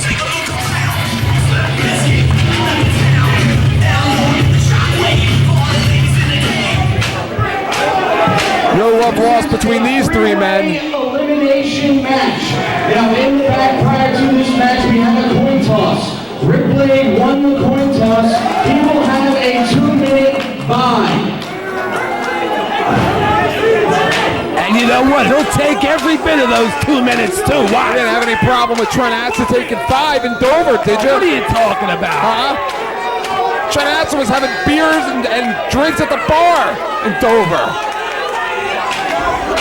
Well, that's how you're treated when you're a superstar. And Ruckus still remembers that. Is it going to be the quadrusalt with a twist to finish this one off? Is it going to be the acid bomb? Is it going to be the 2K bomb? Where's he going? He's getting ready for the match. This is a big match, Gargiulo. And when is he going to wrestle Johnny Kashmere He already? has nothing to prove to any of these guys, especially to Johnny Kashmere. Of course, the history runs deep between Trent Acid and Rick Blade. They have traded tag team championships with Johnny Kashmere and Nick Mondo as respective partners. They have traded the junior heavyweight championship between each other. Those two have a hell of a history between them. And Reckless Youth and Trent Acid have wrestled many times here in CZW. They have traded more victories with each other than anybody else in the back of that locker room. Is that a bell? And if you remember correctly, it was Trent Acid who defeated Rick Blade for the junior heavyweight title. With the help of the Hate Club, don't forget. Oh, come on. Wasn't even on our show. Wasn't even a CZW show. Come on, Gargiulo. You never give Trent Acid credit where credit's due. It was a Loser Ace Robinson show. Look at both men in there. Looks like they're exchanging forearms right now. Trent slides right under the legs. All over Reckless Youth. Reckless up top. Kind of like a belly-to-belly drag. Shooting Trent into the ropes. Very quick arm drag by Reckless Youth in complete control right now. Speed of Reckless Youth. Reckless Youth is on fire. Using the hair to his advantage. Oh! Rick Blade, so much for your 2-minute buy. Look at Rick Blade. He probably even waited his 2 minutes. He saw an opening, a cheap shot, and he took it. And of course, Rick Blade and Reckless Youth, a deep history between those two as well. Rick with the corkscrew off the top.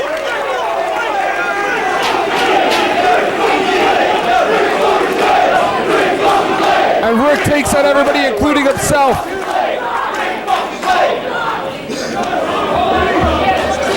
Rick Blade was one of Reckless Youth's final opponents here in CZW before he left to go on to other things. Brian Logan there to make the count. Rick Blade looks very hurt right now. Rick Blade very Maybe slow to Rick get up. Blade should have took his full 2 minutes. No pads around the ring. Brian Logan out to check on the combatants.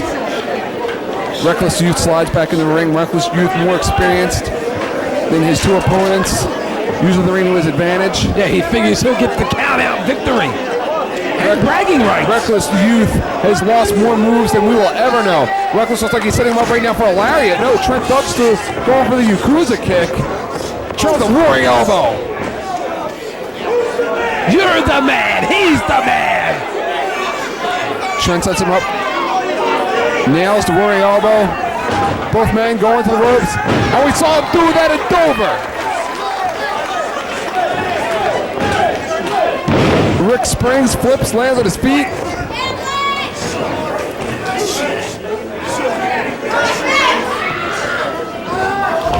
And that's what Rick Blade likes to call the SFJ.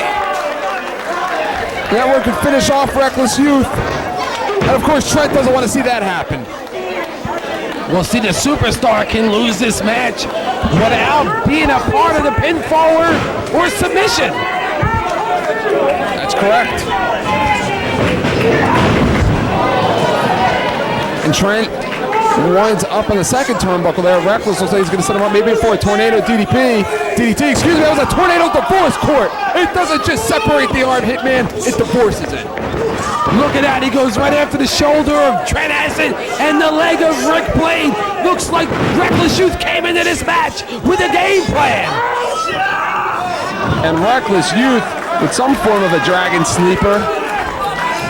Look at Logan right in position, waiting to see the superstar will give it up. Big roundhouse kick by Rick Blade. Rick Blade returns the favor. Reckless Youth told me earlier tonight that he learned more in his series of matches with William Regal down south than he has with any other opponent in his career. Big backdrop there. Look at the agility of Rick Blade. Still favoring the leg. And Reckless likes to call that the funky dragon screw. That's the experience of Reckless Youth. He goes right back to the knee. Another roaring elbow by Trent Acid. And you know just as well as I do, you take the legs out of Rick Blade, you take the game out of Rick Blade. Reckless Youth with a couple forearms of his own. Very stiff match. Stiff? And Trent Acid Right now, Rick springs off the ropes, goes into a sunset flip. Trent jumps up for leverage, nails the elbow into the eye. Oh, the Yakuza kick. I heard that kick all the way over here, Gargiulo. Reckless looked like he was going to slingshot Rick outside of the ring. Trent setting him up for another Yakuza kick. Both going for the same move at the same time. Trent goes for the hip toss. Rick with the hip toss. Trent with the hip toss. Rick with a Hurricanrana takes Trent over the top rope. And Reckless gathering his senses about him. Reckless, maybe the smartest wrestler here in CZW. And Reckless and Rick picking off where they left off just a short time ago. His knees there. And Rick going from town to town. Rick with the afterburner, and no decides to turn it into some form of an enziguri.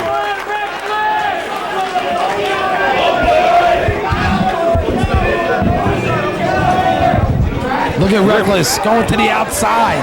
Rick Blade, it looked like it took a little bit more out of Rick than it did out of Reckless. Reckless, again, a very smart wrestler going to the outside to break things up, break the momentum up of Rick Blade. What's the superstar gonna bless us with now? And the superstar, the moonsault press off the top to the outside. Takes out both of his opponents. You would have to think the superstar in complete control right now, but where is Barr? Who cares where Barr is? I'm glad he's not out here. I think they killed him earlier. And don't forget, Hitman Sick Nick Mondo In the house tonight. is here. Drew Kasai. In the house tonight. Zandig. Not in the house tonight. Thank you.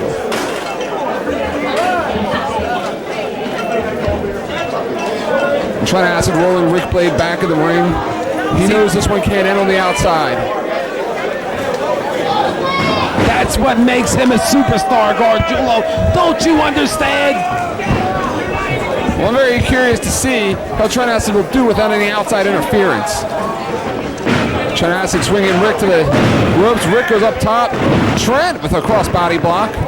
Reverse flying body press. Rick going for a crescent kick there. Trent swinging Rick in. And look at that! A big Yakuza kick by Trent. As Rick told him he was number one. And Reckless sets him up for the lariat. A lariat it is! Almost took the head off of Trent Acid. Brian Logan in for the quick three. Very smart for Reckless Youth to go for a cover there. He hooked the leg knowing that if he'd had the pin, he would have had it because Rick Blade was in no position to break the count. Reckless sending in Trent. Trent going some form of an elbow. And look at that, Reckless with a form of a sit-out pedigree. Reckless pushes Rick off the top. Breaking the leverage of Rick Blade.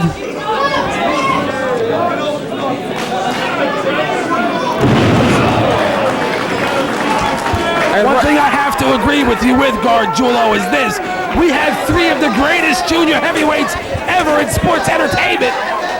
We talk about how hot and competitive our tag team division is. What about a junior division? What was that? That was a form of a suicide flip. It was suicide for him to even attempt it. Look at Logan right on top of his game out there, making the count. Looks like almost like a somersault plancha from my view. Our vantage point completely distorted right now. We have about 300 people standing up in front of us. Looks like Rick Blade and Reckless making their way back in the ring. Notice how Trent is taking his time getting back in there. Reckless going low on Rick Blade. Reckless has really been in control for most of this match. You would have to think the advantage at this point is going with Reckless. Well, Reckless is the most experienced combatant in this match. Agreed. Trent may be setting Rick up for that acid bomb. No. Maybe a superplex here. And Reckless is going to break that up. What the hell do you call this, Hitman? And a sunset flip.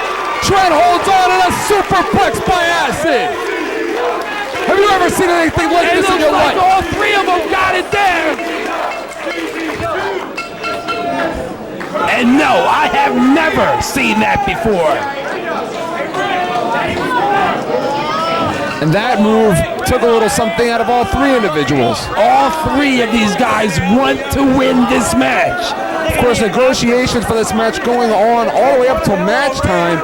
And it seemed like rules were changed a little bit, Hitman, as Dennis Shock announced this was going to be an elimination match. My format sheet here has one pinfall, takes it home. But Dennis Shock did announce it was an elimination match. Yeah, well, Dennis Shock isn't the smartest knife in the drawer, you know. Well, you don't have to tell me that one twice. Okay. He's not the smartest knife in the drawer, You didn't have to tell me that twice. He's not a very smart man. Ruckus Youth going That's up what top. I said. Rick Blade maybe going for a superplex of his own. You know what they say, it is better to give than it is to receive. And a tornado DDT off the top. You gotta be kidding me. I don't think Rick Blade's gonna get up from that. Rick Blade went for a superplex of his own, countered by a tornado DDT. That's the thing about Reckless. He's got so many counters, he is dangerous from any part of the ring. But after that tornado DDT, it looks like it took its toll on Reckless Youth as well. Reckless favoring that arm. I think he just called for the 2K bomb. Yes, he no, did. not this. 2K bomb it is, no. Looks like it's gonna be the acid bomb. It's gonna be the acid bomb by Trent Acid, and Reckless Youth kicking out of that one. Oh, takes out the knees. That was very smart by Reckless Youth to go there. Reckless quick as a cat.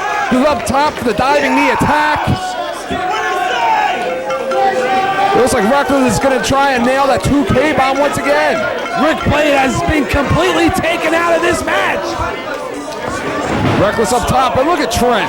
Falls into the ropes. Brian Logan favoring his lower back. I told you he should not have been eating all those hot dogs before the matches. Acid bomb off!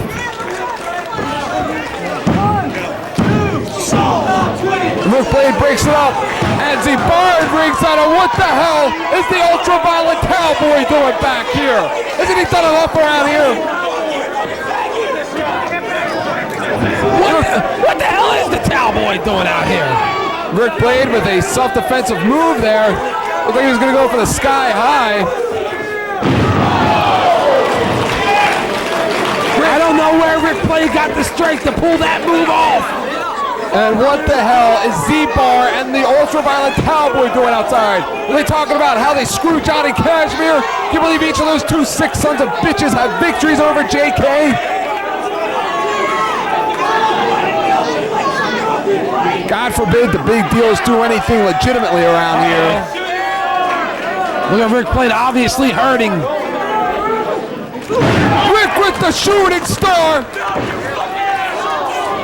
And Z-Bar comes in. The cowboy up there. What the hell are they doing? They screwed up last time in Smyrna too. And we're going to see a 2K bomb after all.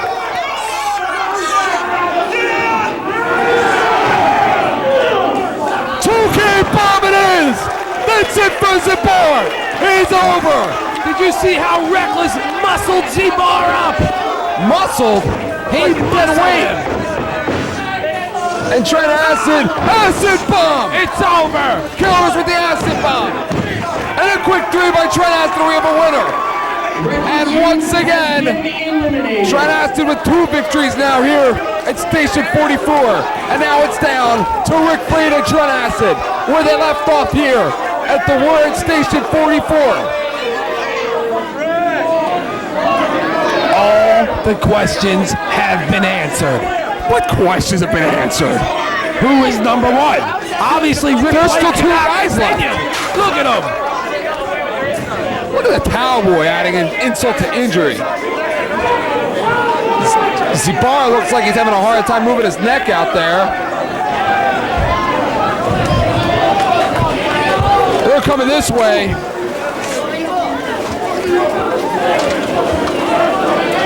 Trent taking Rick Blade on a tour of Station 44.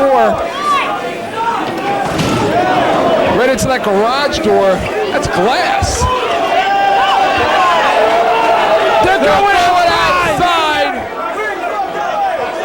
The garage door is going up, Hitman.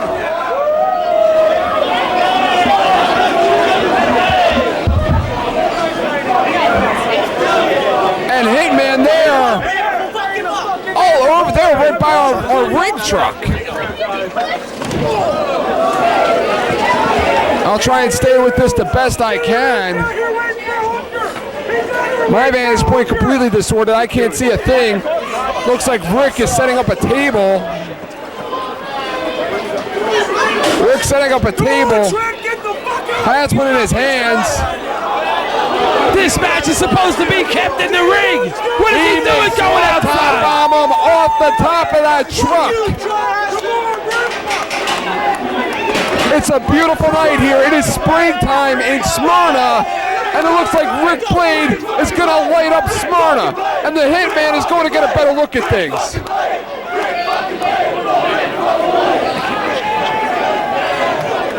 The Hitman John House deserting me here. Thank God for that.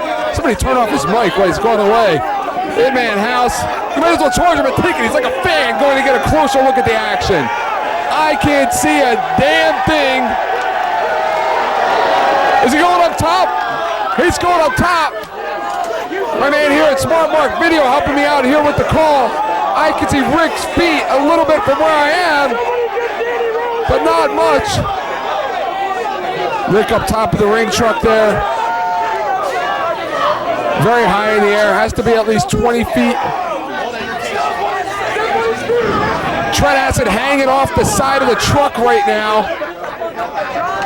Reminiscent of King of the Ring, 1998. Trent hanging off for dear life.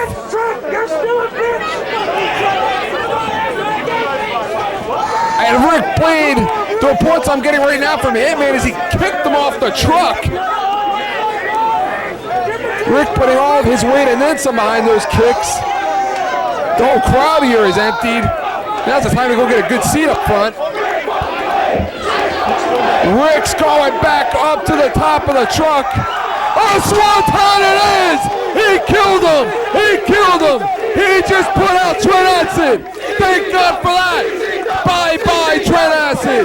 The big deals are done! It's over! Did you see that, Gargiulo? Hey, man, you had a close-up of that one. You saw it right up front. He came off the truck with the swanton, and he just killed Trent Acid. But you know what, Roy? He has to get him back in the ring to make the cover. He can't pin him outside. And Rick Blade in control. Rick Blade, our franchise player here in CZW, and that just shows why. This shows why. And again, Rick Blade maybe putting an end to the long run here of the big deals. It's funny how things turn out when Zandig's not around, doesn't it? Should have stayed in the ring. What are you talking about? What do you think Zandig's going to say when he hears about this one in the United Kingdom?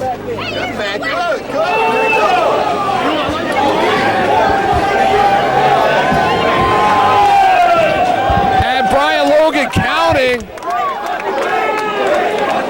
Brian Logan up to the count of 6.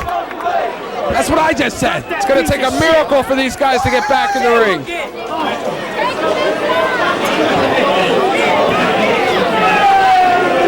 Brian Logan counting as slow as he possibly can to give these two time to get back in the ring. Brian Logan up to the count of 9. And you know what breaks that kid's heart? To have to call this one on a count out. But unfortunately, it's going to be a double count out. And look at Rick Blade picking Trent Acid up like a sack of potatoes. Bringing him back to the ring. The reign of terror from Trent Acid and the big deals may have ended. The match is over, Rick Blade. You don't have to make your own count. Rick Blade evening up the sides himself. He wants to bring the Barr and this cowboy to ringside, that's fine. Rick Blade brings a truck with him at a table. Ladies and gentlemen, the match has been ruled a double countdown. I think we all know who the best junior heavyweight in CZW is. Are you kidding me, Gargiulo? That match, that's right. You hear the fans? They're upset. That match should never have been taken outside. It should have stayed in the ring. And Trent Acid did pin Reckless Youth. Rick's got the mic. What's he doing with the mic? I think he's going to talk.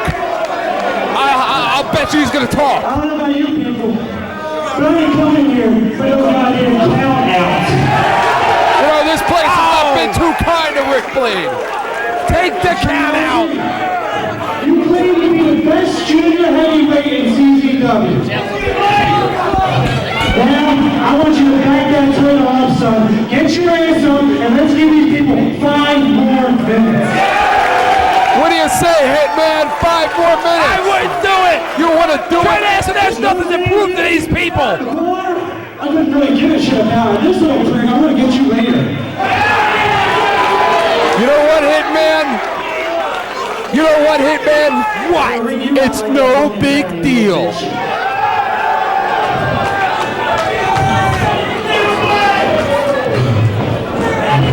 Who do you think you are? No big deal. You're not allowed to say that. Hey! I mean what I say!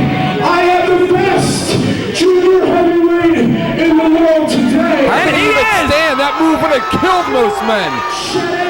Shut up! Oh, now he's back in his comedy routine.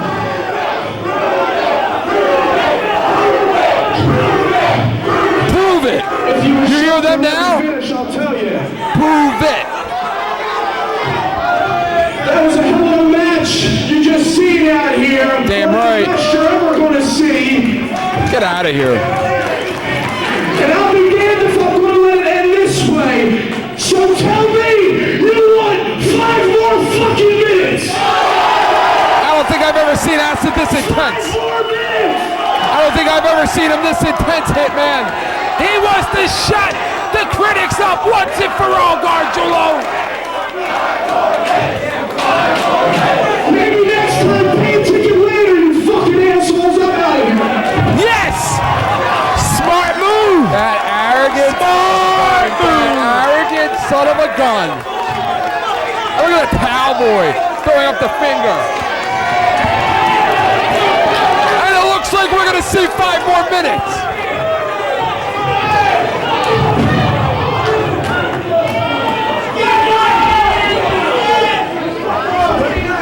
Edge of the blade! And the bar just felt the edge of the blade. I never thought I'd hear myself say I this, don't know how many people were in the last show. but good job, Rick Blade. I remember. He was out just about every damn match. He's a hog. Now, since you want to watch the show so bad, I want to make sure you get a front row seat right next to that pole for the rest of the show. What does he mean by that? I don't know, Gargiulo.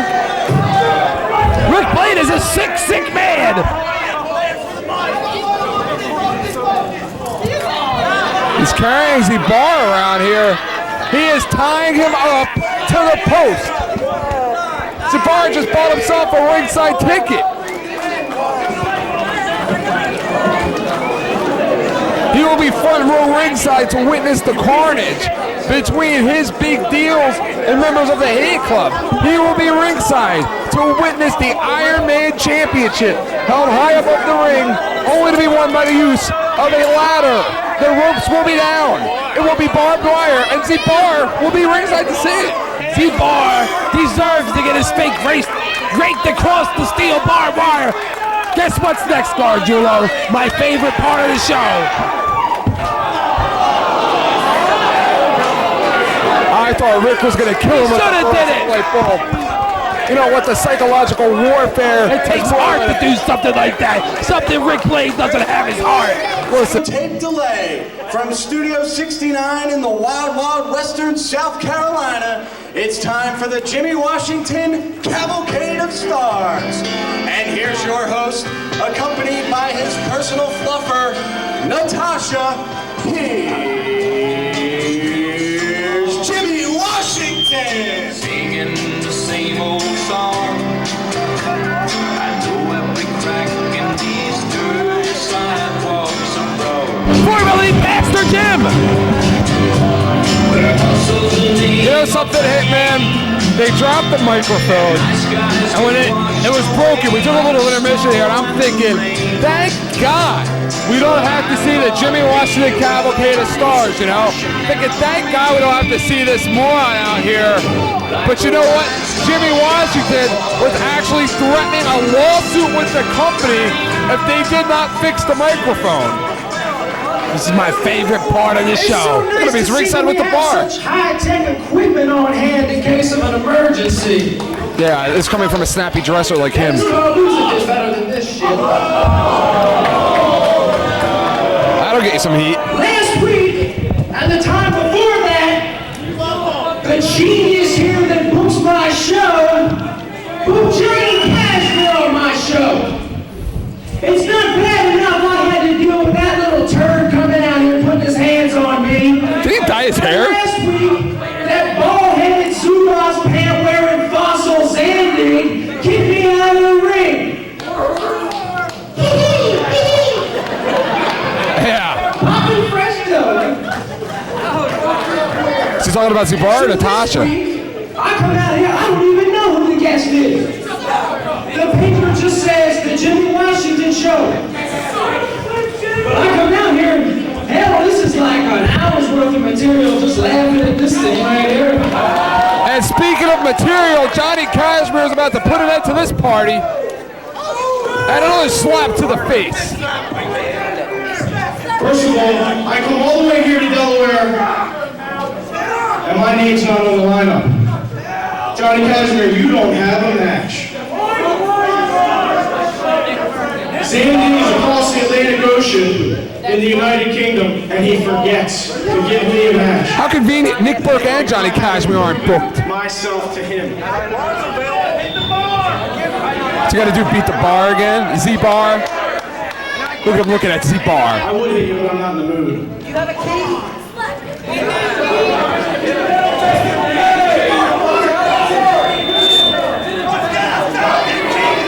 I think he might get in the mood real quick. I'd hit him if I was over there. So what these past few months, I've been killing myself here at CCW. And for what? For what? Nobody appreciates it. You fans don't appreciate it. You know, this wasn't on my format sheet, man. I don't appreciate it either. This wasn't on my format sheet. Turns his back on me. I have nothing to prove to anybody. He wasn't supposed to talk about this. This isn't on my format sheet. It's not on my format sheet either. I walked out of the locker room. I tucked my tail between my legs and I walked out. This time, Quit. I'm looking every one of you straight in the face. And this is as real as it gets. I quit. Are you kidding me? He just quit the company? That's the second time he has quit this company in an 8-month span. 3 times. You're telling me there's a third time? I don't even know about that one. That one was covered up. This is the third time, Gargiulo. I hope he doesn't do this. I really like Johnny. Johnny Kashmere is, you know, we're going to shoot here for a minute. Johnny's a friend of mine. Johnny got me this job here when he had the book. I like Johnny a lot. I've been friends with this kid for a while. I root for him all the time. I try and put him over in the booking meetings whenever I can. He can't quit. He just can't. It's not right. Did he really quit? He would quit, man. And it's Christmas time for Justice Payne. Did you see there were light bulbs on that guitar?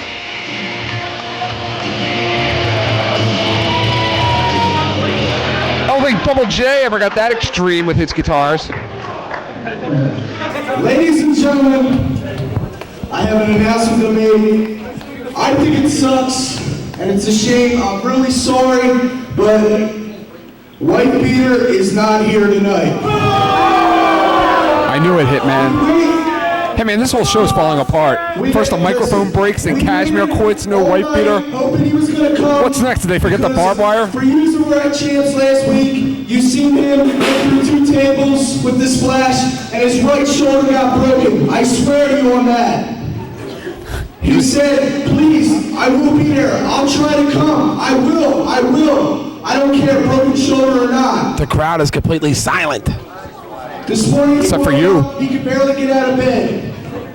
I was at his house earlier. I swear to God, this is total truth. I'm not fucking with you people. This ain't some little stupid little make-believe little fucking storyline, okay?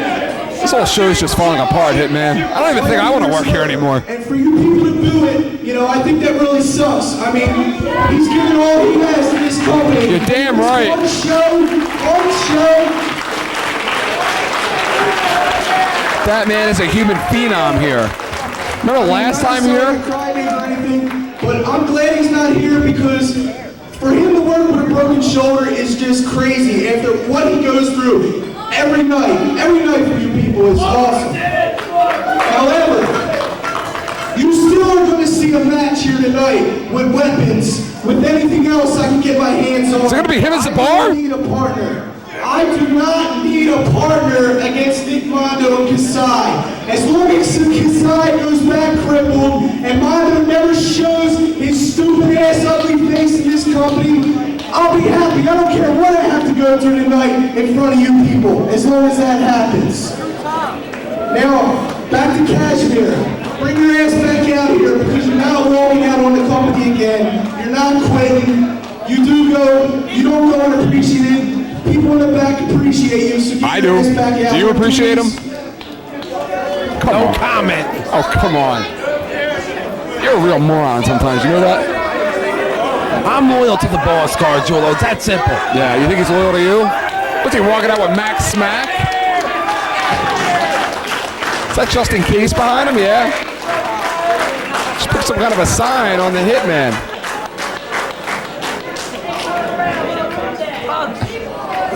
Because what? Because of Zandig? Fuck him. Nobody cares about Zandig. Nobody in the back, especially none of these people care. Hitman does. All Zandig does is take up space in this company. That's all he does. You're damn right. That's our boss he's talking about. He's the boss tonight, my friend. You got something to prove to yourself. Don't quit, okay? Prove to these people you're a better man than that. Is there any way you can prove that to these people right here, right now? And look at Justice Payne putting his ego aside. Justice Payne and Johnny have had their run-ins in the back.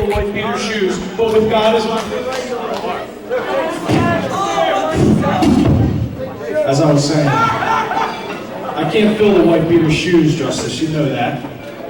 But with God as my witness, if you people are What are they doing to this bar? great. If not, I believe in myself. I'm gonna give it one hell of a shot. I believe in you. You got yourself a partner. I believe in you, kid. Go get him, kid. No fancy dancing, no shiny outfits tonight. This kid's all business. And look at these two. Justice Payne putting his ego aside. They are inviting Johnny Kashmere into the world of the Hate Club for one night only in Smyrna.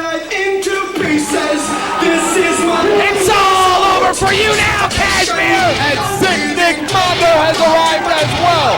And from Minnesota, flown in by the boss. And we are being joined right now by Just In Case and Max Smack of the Hate Club. Just In Case, is this part of your plan? You bet it is. Kashmere is part of the plan. Is he an official member of the Hate Club, Johnny Kashmere? For the night, for now. If you ask me, Johnny Kashmere should have walked out of here when he had the chance. Listen, it's no secret that Justice Payne and Johnny Kashmere had their run-ins in the locker room in the past couple of months. How can they put their egos aside tonight to win this match, to survive? You know what? When it comes to Zandig, when it comes to the little boys that follow him, and I do mean boys, sometimes you just gotta do what you gotta do. You know what I'm saying? Plain and simple. I know. What did you do to Zabar out there? That was pretty funny, actually. So you know, Barr likes to look pretty, plain and simple, and that's what we did. We gussied him up like he does in his basement at home. That's all. A little bit of lipstick, it's all right. I saw that video you guys are selling. That's pretty funny stuff. That's black market, baby. That's like snuff films. You think he'll be selling that on eBay? You never know. Starting bid's $9.99. This is what's on Barr's face right here. That's lipstick you're holding in your hand. Lipstick. You're like coloring them like a coloring. You like that, didn't you? I think it's pretty funny. I'd like to see you guys go out there and mess more with them if it was up to me. Why did you hit him over the head with that guitar with the light bulbs or something? Oh, what? Then we all just gonna cry for 2 hours. What are you kidding? Why don't you do something with this guy right next to me? Oh, Hitman, he's an okay guy with his flashy shirts. He likes to look pretty too. It looks like he stole Kashmere's shirt. Well, It all comes to an end tonight for Cash. Either a sign of good taste or very bad taste. I guess maybe we'll see at the end of this match. We'll see how Johnny comes out of this. Pain means nothing but business tonight. Look at him. What is this? Look at this. What's in the ring? Why don't you tell us what we got in this ring here? What is this? It's a fan supply the weapons match. Nobody knew what was going to be supplied tonight until they got to the building. Bigger-sized bottle of beer right there, I tell you that. See that pane? The window pane right there? The pane of glass? Oh my goodness, I can't believe this. You know what? I could use that fan. I hope nobody uses that. The Smack Shack is heating up, baby. I'm telling you. Of course, the barbed wire bat. And a lot of history with these guys in here. You have Nick Mondo and Johnny Kashmere, who have traded the tag team championship on several occasions. Of course, Johnny with Trent, Nick with Rick Blade. Of course, Justice Payne and the Wife Beater defeated sick Nick Mondo and his partner Rick Blade for that tag team titles as well. Yeah, but you know, what you got thrown in right now is a crazy monkey. And nobody really knows what happens when you take a foreign animal from another country. You know what I mean? It can affect the whole habitat. So, to be honest, we got to keep our eyes on the monkey. He is a veteran, of course, of the Banana Death barbed wire matches, and he is going toe-to-toe with Justice Payne, and they are duking it out in center ring. Is this part of your plan, just in case? Yes, it is. And you know what the Wife Beater's doing right now? What's that? Don't worry about it. It's none of your business, Carjulo, what he's doing. Stop kissing up. And Justice Payne with the Quebrada all over the crazy monkey, and he just split him open inside of Dover. Welcome to America. There you go. He welcomed to New America, of course, at Dover. Look at that DDT attempt there. And they had the final word in Dover. What are the future plans of the Hate Club? Are they going to try and attempt to regain the tag team championship, of course, cost at the hands of the Big Deal? You know what, real quick, you're talking too fast, but the monkey, he's kind of cute, dude. He's like a real ugly dog, you know what I mean? Kind of like Barr. You know, he's like Gizmo, that gremlin animal. It was really ugly, but yet it was, you know, kind of cute. Kind of furry. He's missing all those choppers in the front, dude. What's going on? Looks like a hockey player. It looks just like Yamakawa. If you ask me, I can't tell the difference between the two of them. Is this a plan you guys have for Kashmere? Get him killed? Now, Kashmere will be all right. Great Don't worry plan. about it. It's all part of the plan. And of course, Justice Payne into the STF, ducking the Enziguri attempt there. And look at Nick Mondo. We haven't seen Nick Mondo in months in this company. Johnny Kashmere quick to come in. Nick Mondo with a kick. Nick Mondo with a forearm. Nick Mondo, he can get aerial, or he will sacrifice his body for the good of himself and his opponents. Johnny Kashmere with the Bulldog, Justice Payne on the outside right now. And Hate Club, are you nervous when you're leaving it into the hands of Johnny Kashmere, a man that is not a normal part of your game plan? No, we're not, because we all figured this out before we came here. It's all part of the plan. You would have to think that you find a common similarity in your hatred with the Big Deals and with Zandig, and with Zandig out of town, with Barr taped around ringside. Advantage Hate Club tonight. Hitman, you got something to add? Justice Payne and Johnny Kashmere working great as a tag team, but how long is it going to last, Carjulo? Of course, it was that Iron Man Championship match with Lobo and Johnny Kashmere, and since that time, Kashmere has gotten extremely hardcore here at Combat Zone, and they are squaring off right now, and nobody really has the advantage at this point. And who's on the microphone? And Kashmere on the Hate Club, all over the Big Deals, picking up where they left off at Foggy's Bar and Grill, and Kashmere is having a blast, and all Barr can do is watch from ringside. Justice Payne throwing sick Nick Mondo over the top rope. And the real... We might be making a monster right here. You know what? Kashmere's getting a little bit excited. We might be making another monster if it comes right down to it. You're creating a monster right now. He could be in contention to challenge for the Iron Man Championship after this one is over. Look at Mondo. What did he have, a sledgehammer? And of course, the fans supply the weapons. Anything is legal at this point. And Johnny Kashmere right now in control, along with Justice Payne, the former heavyweight champion of the world. Look at Nick but Johnny Mondo Kashmere has never seen anything like this before in his career. Johnny Kashmere has not been involved in these type of matches How long can Johnny go? Does he have the heart? Justice Payne just threw Nick Mondo across 5 rows of chairs. And Johnny Cash with a baseball slide. The real test is going to be when Johnny takes the bulbs or the barbed wire is busted open. I can't believe it, Gargiulo. The real test will be when Johnny gets thrown into those light bulbs to see what he has. Justice Payne is used to it. The crazy monkey, I think he sleeps in broken glass. Of course, sick Nick Mondo, who's experienced it all. Kashmere, I think, is lost and he's losing his mind. They're coming this way. I think Justice Payne's coming over to say hello to you, Matt. You know what, he may be. Maybe he'll stop by through the monkey through your little table. You never can tell. I hope so, because I can't stand the big deals. Oh, Justice suplex! Payne with a snap suplex. He almost snapped the life out of Kasai. And the crazy monkey does not look too crazy right now. Kashmere staying right on top of Nick Mondo. Crying over there as his big deals get beat up. See Barr. He looks like Freddy from Scooby-Doo with his neckerchief on. Look at this. Swing. Justice Payne in big trouble now. Justice Payne right now coming this way. His body scarred up. He's signaling to take our stuff off the table. We're gonna clear the table, and Kasai is over here. Hey, this isn't the Spanish announce table. And Justice Payne full of blood. Kasai full of blood. Kasai with a boot. That's what I call a big boot. And Kasai with the right hand. This match is all over the place. I can't keep up with it. Look at Kashmere raking Mondo's head across the broken glass. I think Justice Payne just took Kasai over to the merchandise table. I wonder if he's gonna buy him a Hate Club shirt. You're a witty guy. We gotta get somebody over here with Windex. We got monkey blood on the table. Isn't that how the Ebola started? That is correct. That is monkey blood. Johnny, pane of glass. The pane of glass was just used. And the weapons, an unlimited supply with the capacity crowd here tonight in Smyrna, Delaware. The last time out here, the Hate Club produced Tommy Dreamer. They don't need Tommy Dreamer tonight. They are in control of the big deals. Justice Payne is busting everything he gets in his hand over the head of Kasai. Look at Mondo. Mondo snapped. And sick Nick Mondo looks like he's in the zone. Sick Nick Mondo all over Johnny Kashmere.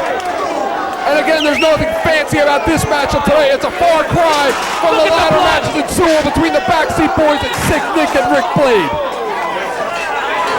And Sick Nick all over Johnny. Looks like an exhaust system. Exhaust off my truck.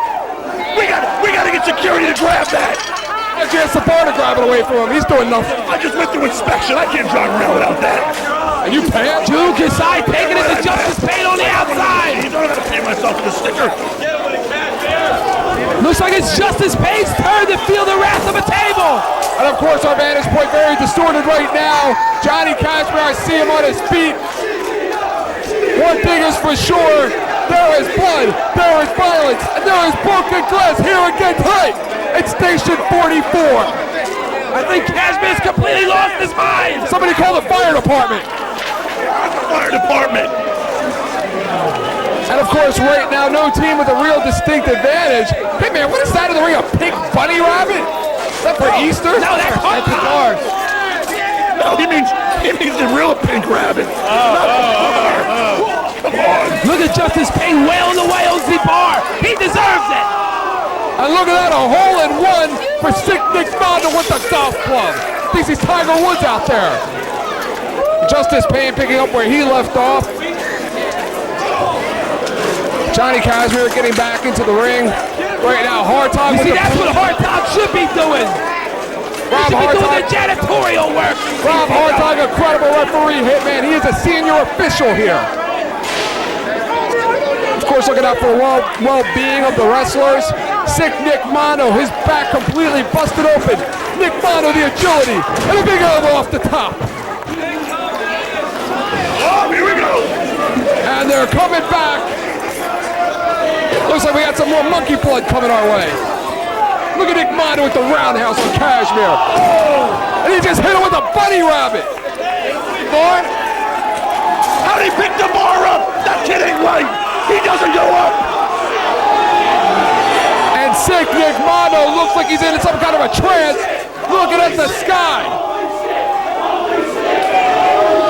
And a suplex from hell by sick Nick Mondo.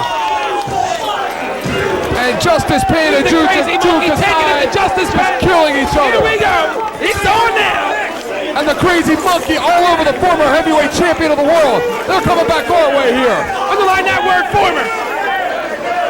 And the back a bloody mess of Kasai. Sick Nick Mondo in the ring with Johnny Kashmere. Right hands. His back a bloody mess as well. It's all over for Kashmere now. It all comes to an end. He's about to play some music in there and light up this house with the balls of the guitar. Kashmere quick to his feet. And so much for the agility of Kashmere. You should have quit the company when you had the chance. The plan's working fine. That's your Johnny plan? should have quit. Kashmere should have kept on going. And sick Nick with a barbed wire bat. And God only knows what would have happened if the white beater was here tonight.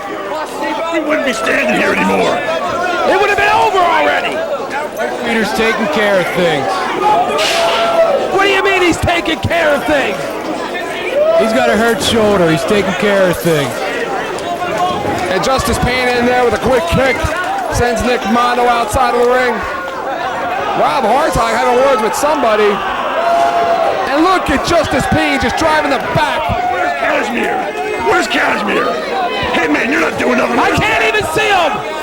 He never does anything. You guys got pull around here. Give me a new partner. Would you like Ghetto Mac? I like Hitman just where he is. Just keep away from the internet, that's all. And Kasai going for a quick clothesline. Justice Pain looked like he was going for a German suplex attempt. Big belly to belly, and the former champ is in control. Dismiss. They know about the crotch shot over there in Japan. He threw up his leg and hit him in the ding-ding. The ding-ding?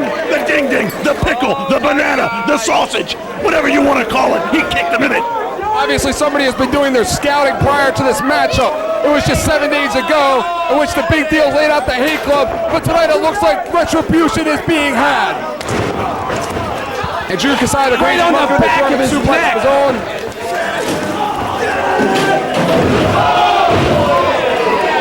Jumping DDT by Kasai. Justice Pain is out. All he has to do is make the cover, and it's over. Kasai nails the implant DDT. And sick Nick Mondo all over Johnny Kashmere. Big super kick by Justice Pain. Out of desperation. And Kasai can barely stand up. A veteran of Big Japan Pro Wrestling. Big backdrop. Justice Pain lands up his feet. Sick Nick into the ring right now. And a sunset flip from hell from Sick Nick. You be kidding me? Sunset flip out of nowhere. Somebody should have got a running count on what's getting broken tonight. Counting the people. The Bar's not doing anything. Give him a pen and a piece of paper and a calculator. Who the hell that long-haired freak up in the front row? He's spooking me out, man. My goodness, that Ted Nugent. You see him hit, man? I think he's going through their pockets when they're down. Look, Johnny Kashmere setting up a table on the outside. Oh! What is Kasai doing to that rabbit? He must be in heat. Kasai right now just setting things up. And of course right now the advantage can go either way. It's Kasai with that bunny rabbit. Oh! Justice Pain just powerbombed Nick Mondo through a chair on the outside. Hey, And there's Kashmere. what's he doing? What's this company come to? Big bunny rabbits. And Justice Pain in the ring with a fluorescent light tube. And he nails him. A swing and a home run. Long drive by Justice Pain. Kashmere is back in the ring. Back in the ring. Not only is Johnny back in the ring, he's looking at Justice like they're setting him up for some kind of a strategic move that they went over earlier tonight. Looks like they're going to set him up for a double power bomb with double razor's edge. All I know is he's going somewhere. Whoopsie daisy! Oh my goodness! You know, I can't see what happened, but I got a feeling he got folded up like a house of cards. And Killed them. And the Big still sacrificing Kasai to set up Sick Nick Mondo, sneaking into the ring. All over Kashmere and Justice Pain. I don't think the crazy monkey's gonna make it back to Japan. And Sick Nick Mondo maybe going for that guillotine leg drop that he is so famous for here in CZW. And Kasai may be going home in a body bag before this one is over. You know what? We'll send him home in a Wawa bag. That's all he's gonna get. Might as well ask the bar for one of those. And this looks like an ironing board. What the hell's Mondo doing? Barr doesn't frequent Wawas. He only goes to places that have the cheap porn mags, the 3-packs for like $5. I know that for a fact. He told me he likes the place where they have those little holes in the wall. He's setting up he for likes to do things. Yeah, you know what? He comes by the smack shack. Springboard guillotine leg drop on the Justice Pain. And that's what Nick Mondo likes to call a Mondo sledge. And Johnny Kashmere's white shirt is almost a dark shade of red. Let me tell you what, that shirt right there is the evolving of Johnny Kashmere. Since he's come back, he's changed his style, and that shirt is almost reminiscent of him going through every... Cradle breaker by Kashmere. And Johnny Kashmere bringing Big Japan to Sick Nick Mondo as he nails him with a cradle breaker. A move he told me he learned on tour in Big Japan. Johnny looking for something, looks a little confused, it's a little disheveled. I don't think he's ever been in any kind of a match like this. Johnny right now going on pure adrenaline. Are you kidding me? Are you kidding me? Look at the shape Johnny Kashmere's in. Look at that. Tremendous shape like his partner, Justice Pain. Oh! Did he hit it? Did he hit it? I can't see. He hit it. Give me some I can't see either. You know, can we get a monitor around here? Hitman some stilts. And it looks like your plan was foiled by Trent Acid. That son of a bitch. Swantoned off a truck, and yet he still reappears to foil things for the Hate Club. Look at the back of Kasai. He's a bloody mess. And when would you ever think that you would see Trent Acid coming to the aid of Sick Nick Mondo? Sick Nick Mondo and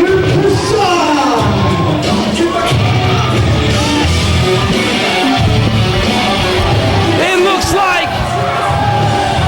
It looks like the big deals win the battle and the war, Garjulo.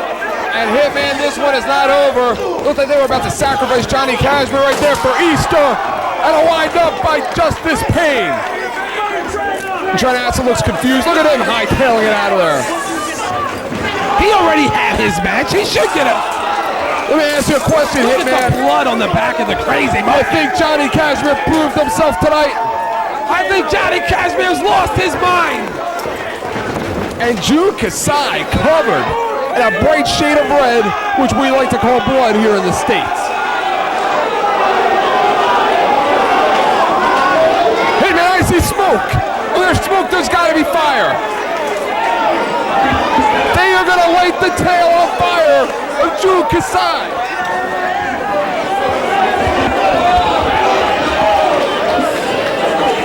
Are you kidding me? And all Barr can do at ringside is watch.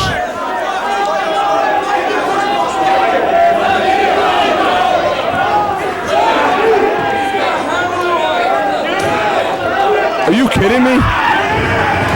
We got a monkey on fire! We got a monkey on fire! Hey man, we got a monkey on fire! I can't believe it. They lit his tail on fire. And standing tall in center ring, Justice Pain and Johnny Kashmere. A backseat boy no more. A man is made here in Smyrna tonight. Just in case, and Max Smack in offer congratulations. And the white beater is not needed here tonight. The battle is over, but the war will rage on between the big deals and the Hate Club. The winners are the big deals. Come on, Eric. You gotta give it to them. Do they look like winners? Did they look like winners? Do those guys look like losers? What's the matter with you? What's the matter with you? I quit. You promise?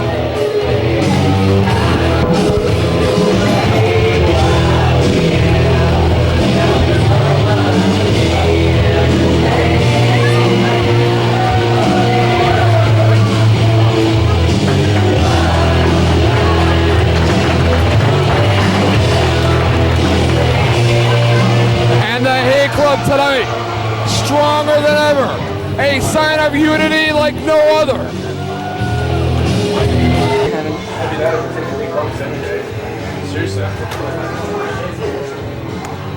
Want to take him outside or?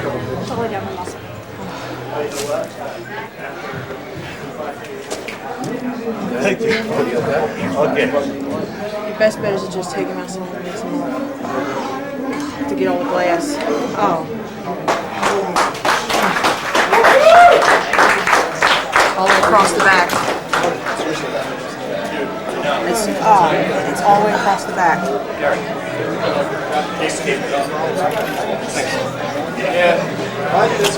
We need more water. Right. We need lots of water. Take this one too. Give me that. Oh. Sorry. Sit up. Well, not like that. I'll be right back, Chris, alright? Yeah. Oh, Jesus Christ. My new Christmas cards. Want to do some potty piercings while you're at it? I can just stick jewelry in them. If I need ice or anything, or about to watch the kitchen up. No, we need water. Anybody need any ice or anything like that? No, we just need water. A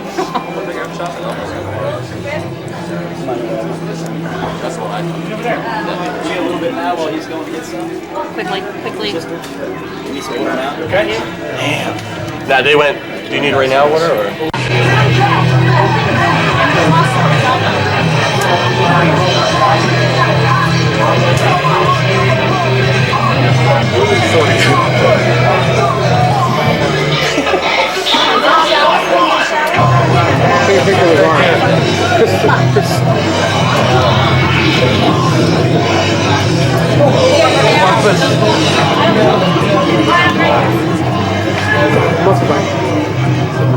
Take a real thorn to his arm though, because his actual muscle's sticking out of his arm.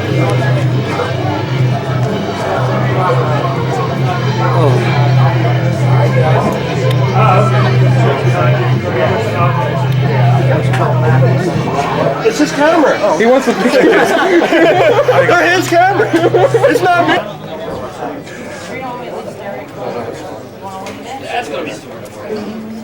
Yeah.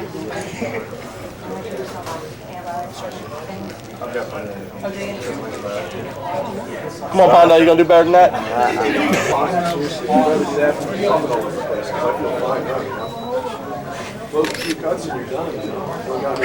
think it's nice to look at this one.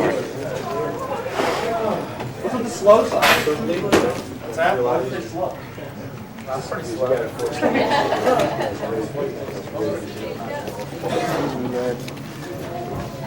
They don't cut real well. You gotta try to silence it.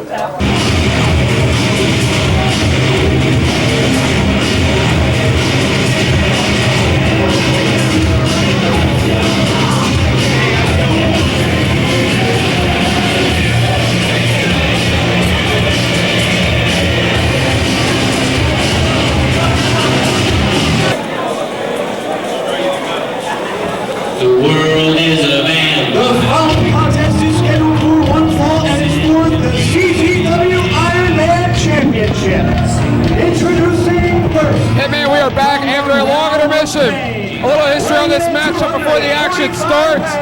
It was just 7 days ago this match was supposed to happen in Sewell, New Jersey. The boss thought better of that. In his mind, he wasn't going to give the fans that. So Lobo went into his own pocket, took out the credit cards, paid for the ticket, paid for the barbed wire, paid for the policeman, the overtime here in the state of Delaware. This is all coming out of Lobo's pocket tonight, as he will put his Iron Man title hanging above the ring on the line in this matchup with that sick son of a bitch, Madman Pondo and Hitman. Only a ladder could win it tonight. Bartulo, I sure hope that Lobo didn't use all his money to fly in Pondo, because from what I hear, the loser tonight goes home with no belt and no pay. And of course, hey man, you brought up a good point earlier. Lobo has not hasn't really been tested in the last couple of weeks. He wrestled Johnny Kashmere. Kashmere, of course, not as violent as a lot of his other opponents. He had a wrestling match with Dahmer. He's been about the tag matches, tagging with Rick Flair. He has not truly been tested in weeks here in CZW. While that man Pondo, sorry to cut you off, just came back from Big Japan. Tonight is Lobo's big chance to prove to everybody that he deserves to be the Iron Man champion, and it was just me 30 days ago. I said he deserved it, but since that time, I don't think so.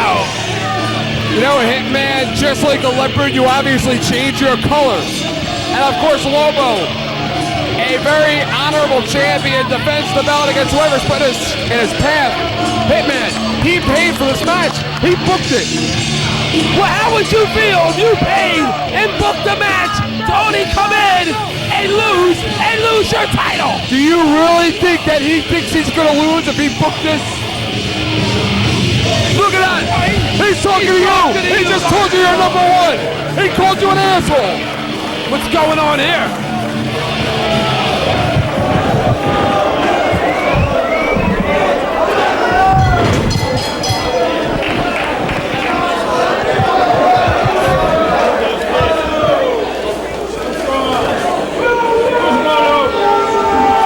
Gargiulo, if there is anyone in CZW that can take that belt from Lobo, it is Madman Pondo. What's up, CZW? Madman Pondo, all-time favorite here at CZW. You miss me like I did, you bunch of sick motherfuckers! Yeah, we missed him! Remember the last time he was here? Left here with about 100 stitches. Look, I know it's late, you people are waiting. I just want to tell you all, you got the ring right now, you got one of the craziest motherfuckers in the world, and Madman Pondo.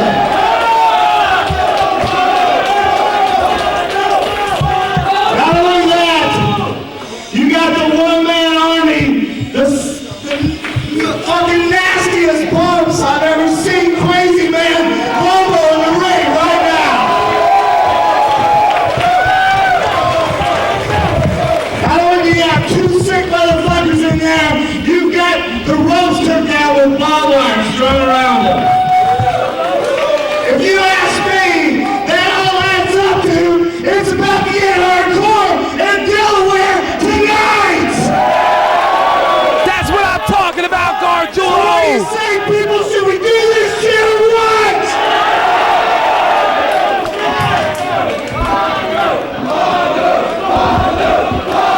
Of course, Lobo, a former Mr. Everything here at Hitman. He has done it all. Former heavyweight champion of the world, former tag team champion back in 1999 with TCK. He has done it all here in CZW. And of course, the Iron Man Championship coming around the waist of Lobo at the expense of him falling off of the balcony through a table with barbed wire that was lit on fire. Gargiulo, that's the past you're talking about. We're talking about tonight. He's got Madman Pondo tonight. That's all that should be on his mind right now. It's Madman Pondo. Lobo, one of the most unpredictable wrestlers here in CZW. His wars with Zandig and Justice Pain are legendary in this company. Madman Pondo, on the other hand, had a lengthy absence, was brought back by Justice Pain during one of Zandig's many trips to Japan, and ever since that time has been on a tear. And notice how both of them are trying to rake each other's head into the barbed wire.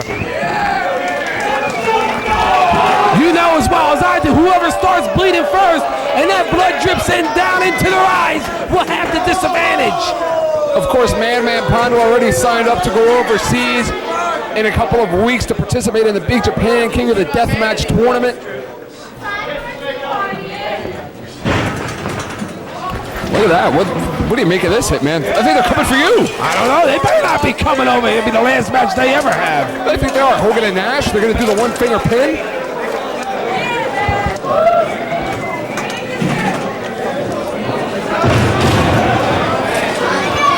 They almost hit Hartog when they threw that chair in the ring. I think they just both agreed to kill each other. But then again, no matter what you throw in the ring, you're going to almost hit Hartog. He's as big as the ring. Come on, leave him alone. He's a family man, for goodness sake. I see it. They're all on his stomach. It's a family show.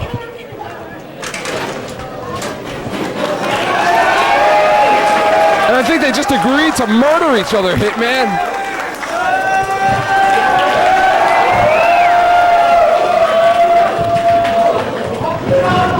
veteran of this sport, made famous for his series of death matches with Ian Rotten just a few years back. Mousetraps, barbed wire, light bulbs. And Lobo hits his DVD Ollie.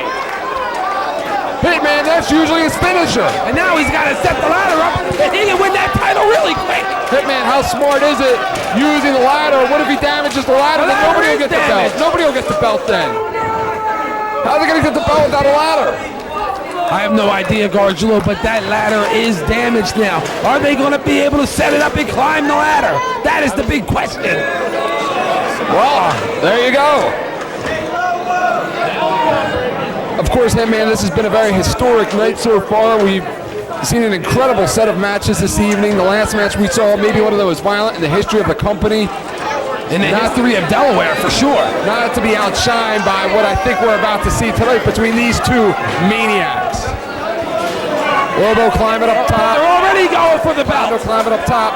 You're not going to see these two guys in there like the Hardys and like Shawn Michaels taking these fancy flying moves off the ladder. They're going to use the ladder to try and kill each other.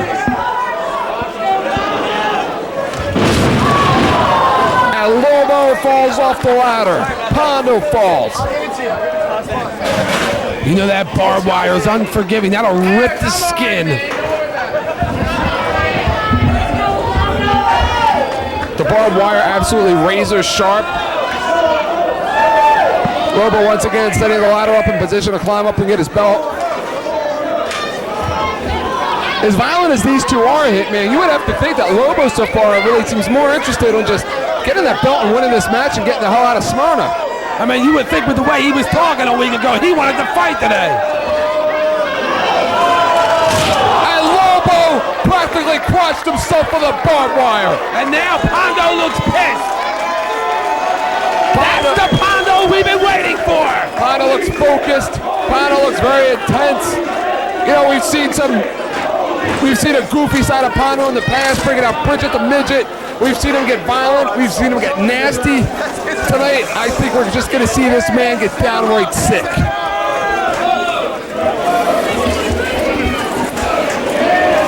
I think you're absolutely right. What is Pondo doing outside? He's grabbing another chair. Man Pondo right now setting up the action at ringside. With a chair. What is Pondo doing over here? Pondo very strategic right now. But how smart is it? Lobo's in the ring. He can climb that ladder, but look at Lobo limping. How is he going to climb a ladder with one leg, Hitman? I don't know, Gargiulo. I don't see it happening. Both of those ladders are damaged. I don't even think he could stand it up. Hitman, you look a lot more comfortable out here without the hate club around. Yo, the hate club didn't want a piece of me, Gargiulo. You saw them talking nice to the Hitman. I don't know why. Looks like Pondo's building a pyramid of chairs. Looks like Pondo's bringing out his signature stop sign. We've seen that used many times. Look at the hands of Lobo, bloody. Pondo with some vicious right hands right now. Pondo kicking the legs out right from under him. Oh, scissors! What's he doing with the scissors? You know what, Hitman? My mother told me never to play with scissors because I'll poke my eye out. Oh my God! He just raked him right across his forehead. Obviously, Hitman, nothing gimmicked about those scissors. Pondo is crazy. That's why they call him Madman Pondo.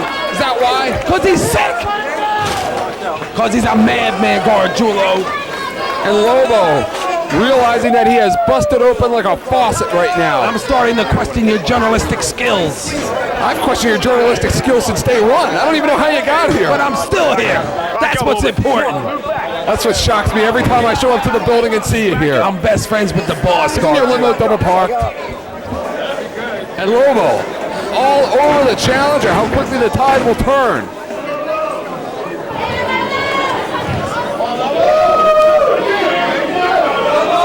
And someone have to think that Madman Pondo actually enjoys this. Look at Lobo raking the barbed wire into the forehead of Madman Pondo. You wanted blood, Gargiulo. You got blood. Kiss my ass. Ew. In your dreams.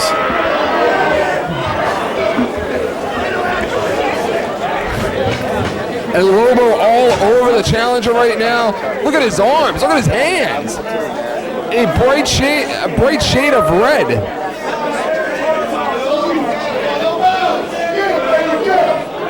Looking to carve up the body of Madman Pondo. Looks like Pondo may be a victim of his own device out there. It is Easter in about 30 minutes. He's going to carve him up like a ham, like a turkey on Easter Sunday. Going for the right hand. Both men jockeying for position. Almost like a real street fight. And Madman Pondo, very strategic, taking the punishment. Just so he could nail that suplex, and that was one hell of a suplex on Lobo. Both of these two they're both a bloody mess, Gargiulo. Hitman, I just received word that the boys in the back are surrounding the monitor on the edge of their seat every time these two go at it. The boys in the locker room, fans, and they appreciate the effort of these two individuals. Look at the forehead of Lobo. It's just gushing, dripping off his nose. Lobo doesn't look much like a world champion right now. Look at him just raking Pondo's forehead into the barbed wire. That barbed wire, razor sharp. The blood's just streaming off Lobo's head. He can't even see. Think the Easter Bunny's going to bring any of these two candy? And look at Hartog. I think he likes it. Rob Hartog is in there to keep things straight down the middle. Rob Hartog, a credible official. And he slingshots him into the barbed wire. May have cut his stomach in half. You think? You think? Are you done? Look at Hartog helping Lobo. This is what I'm talking about. He has no business interfering in the matches deliberately. Look, that's deliberate. Guillotine leg drop. Hell of a guillotine leg drop. I beat you to it. That was the most legitimate guillotine leg drop you will ever see. Almost chopped him in half like a literal guillotine. Thought he was back in the 1800s. Neither one of them are moving very fast. I guess when you start losing blood, which I know because I have the in-ring experience and you don't. What? What kind of in-ring experience do you have? 20 plus years. 20 plus years? Don't question me, Gargiulo. Please. Listen, wrestling with your mother-in-law in the basement does not count as in-ring experience. Hitman. And Lobo right now just inches away from reaching up and grabbing the Iron Man Championship and ending this bloodfest. And I hope so. And Lobo, what hell of a power bomb. Big power bomb off the ladder. There goes your champion. He asked for it, Gargiulo. He's your champion too. You work here. At least that's what I was told. My champion's overseas.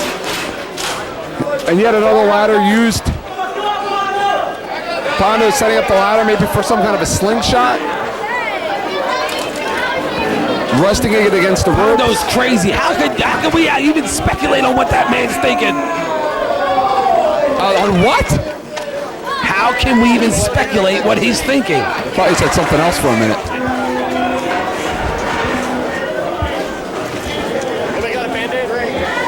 Man Pondo right now.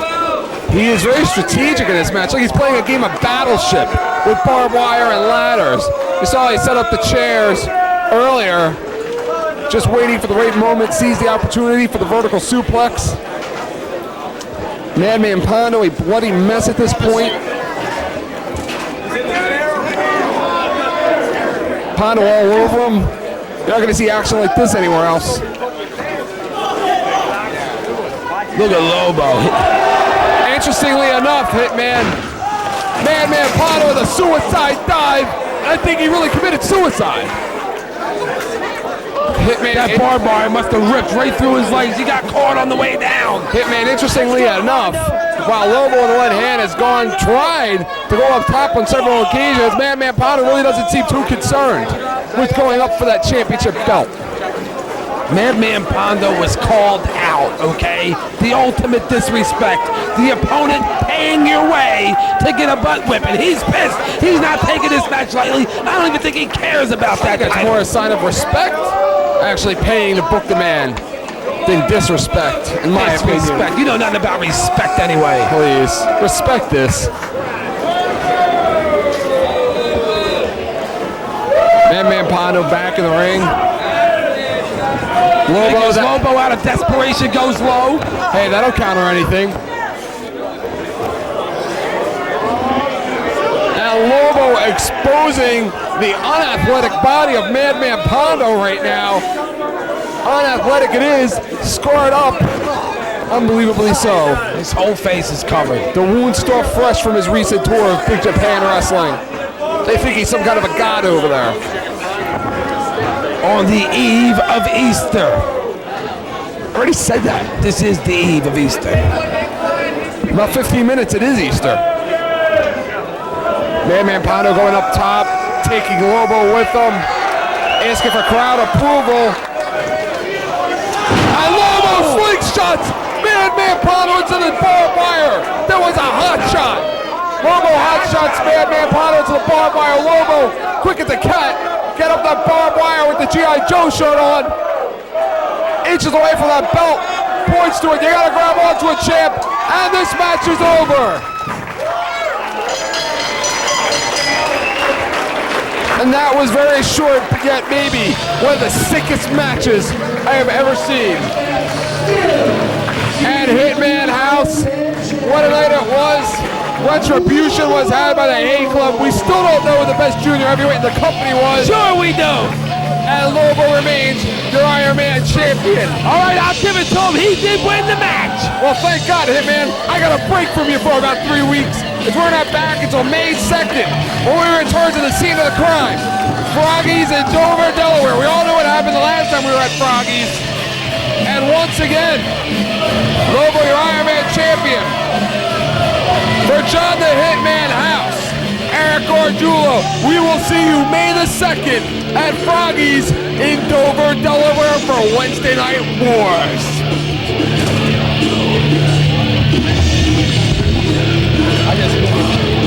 I knew.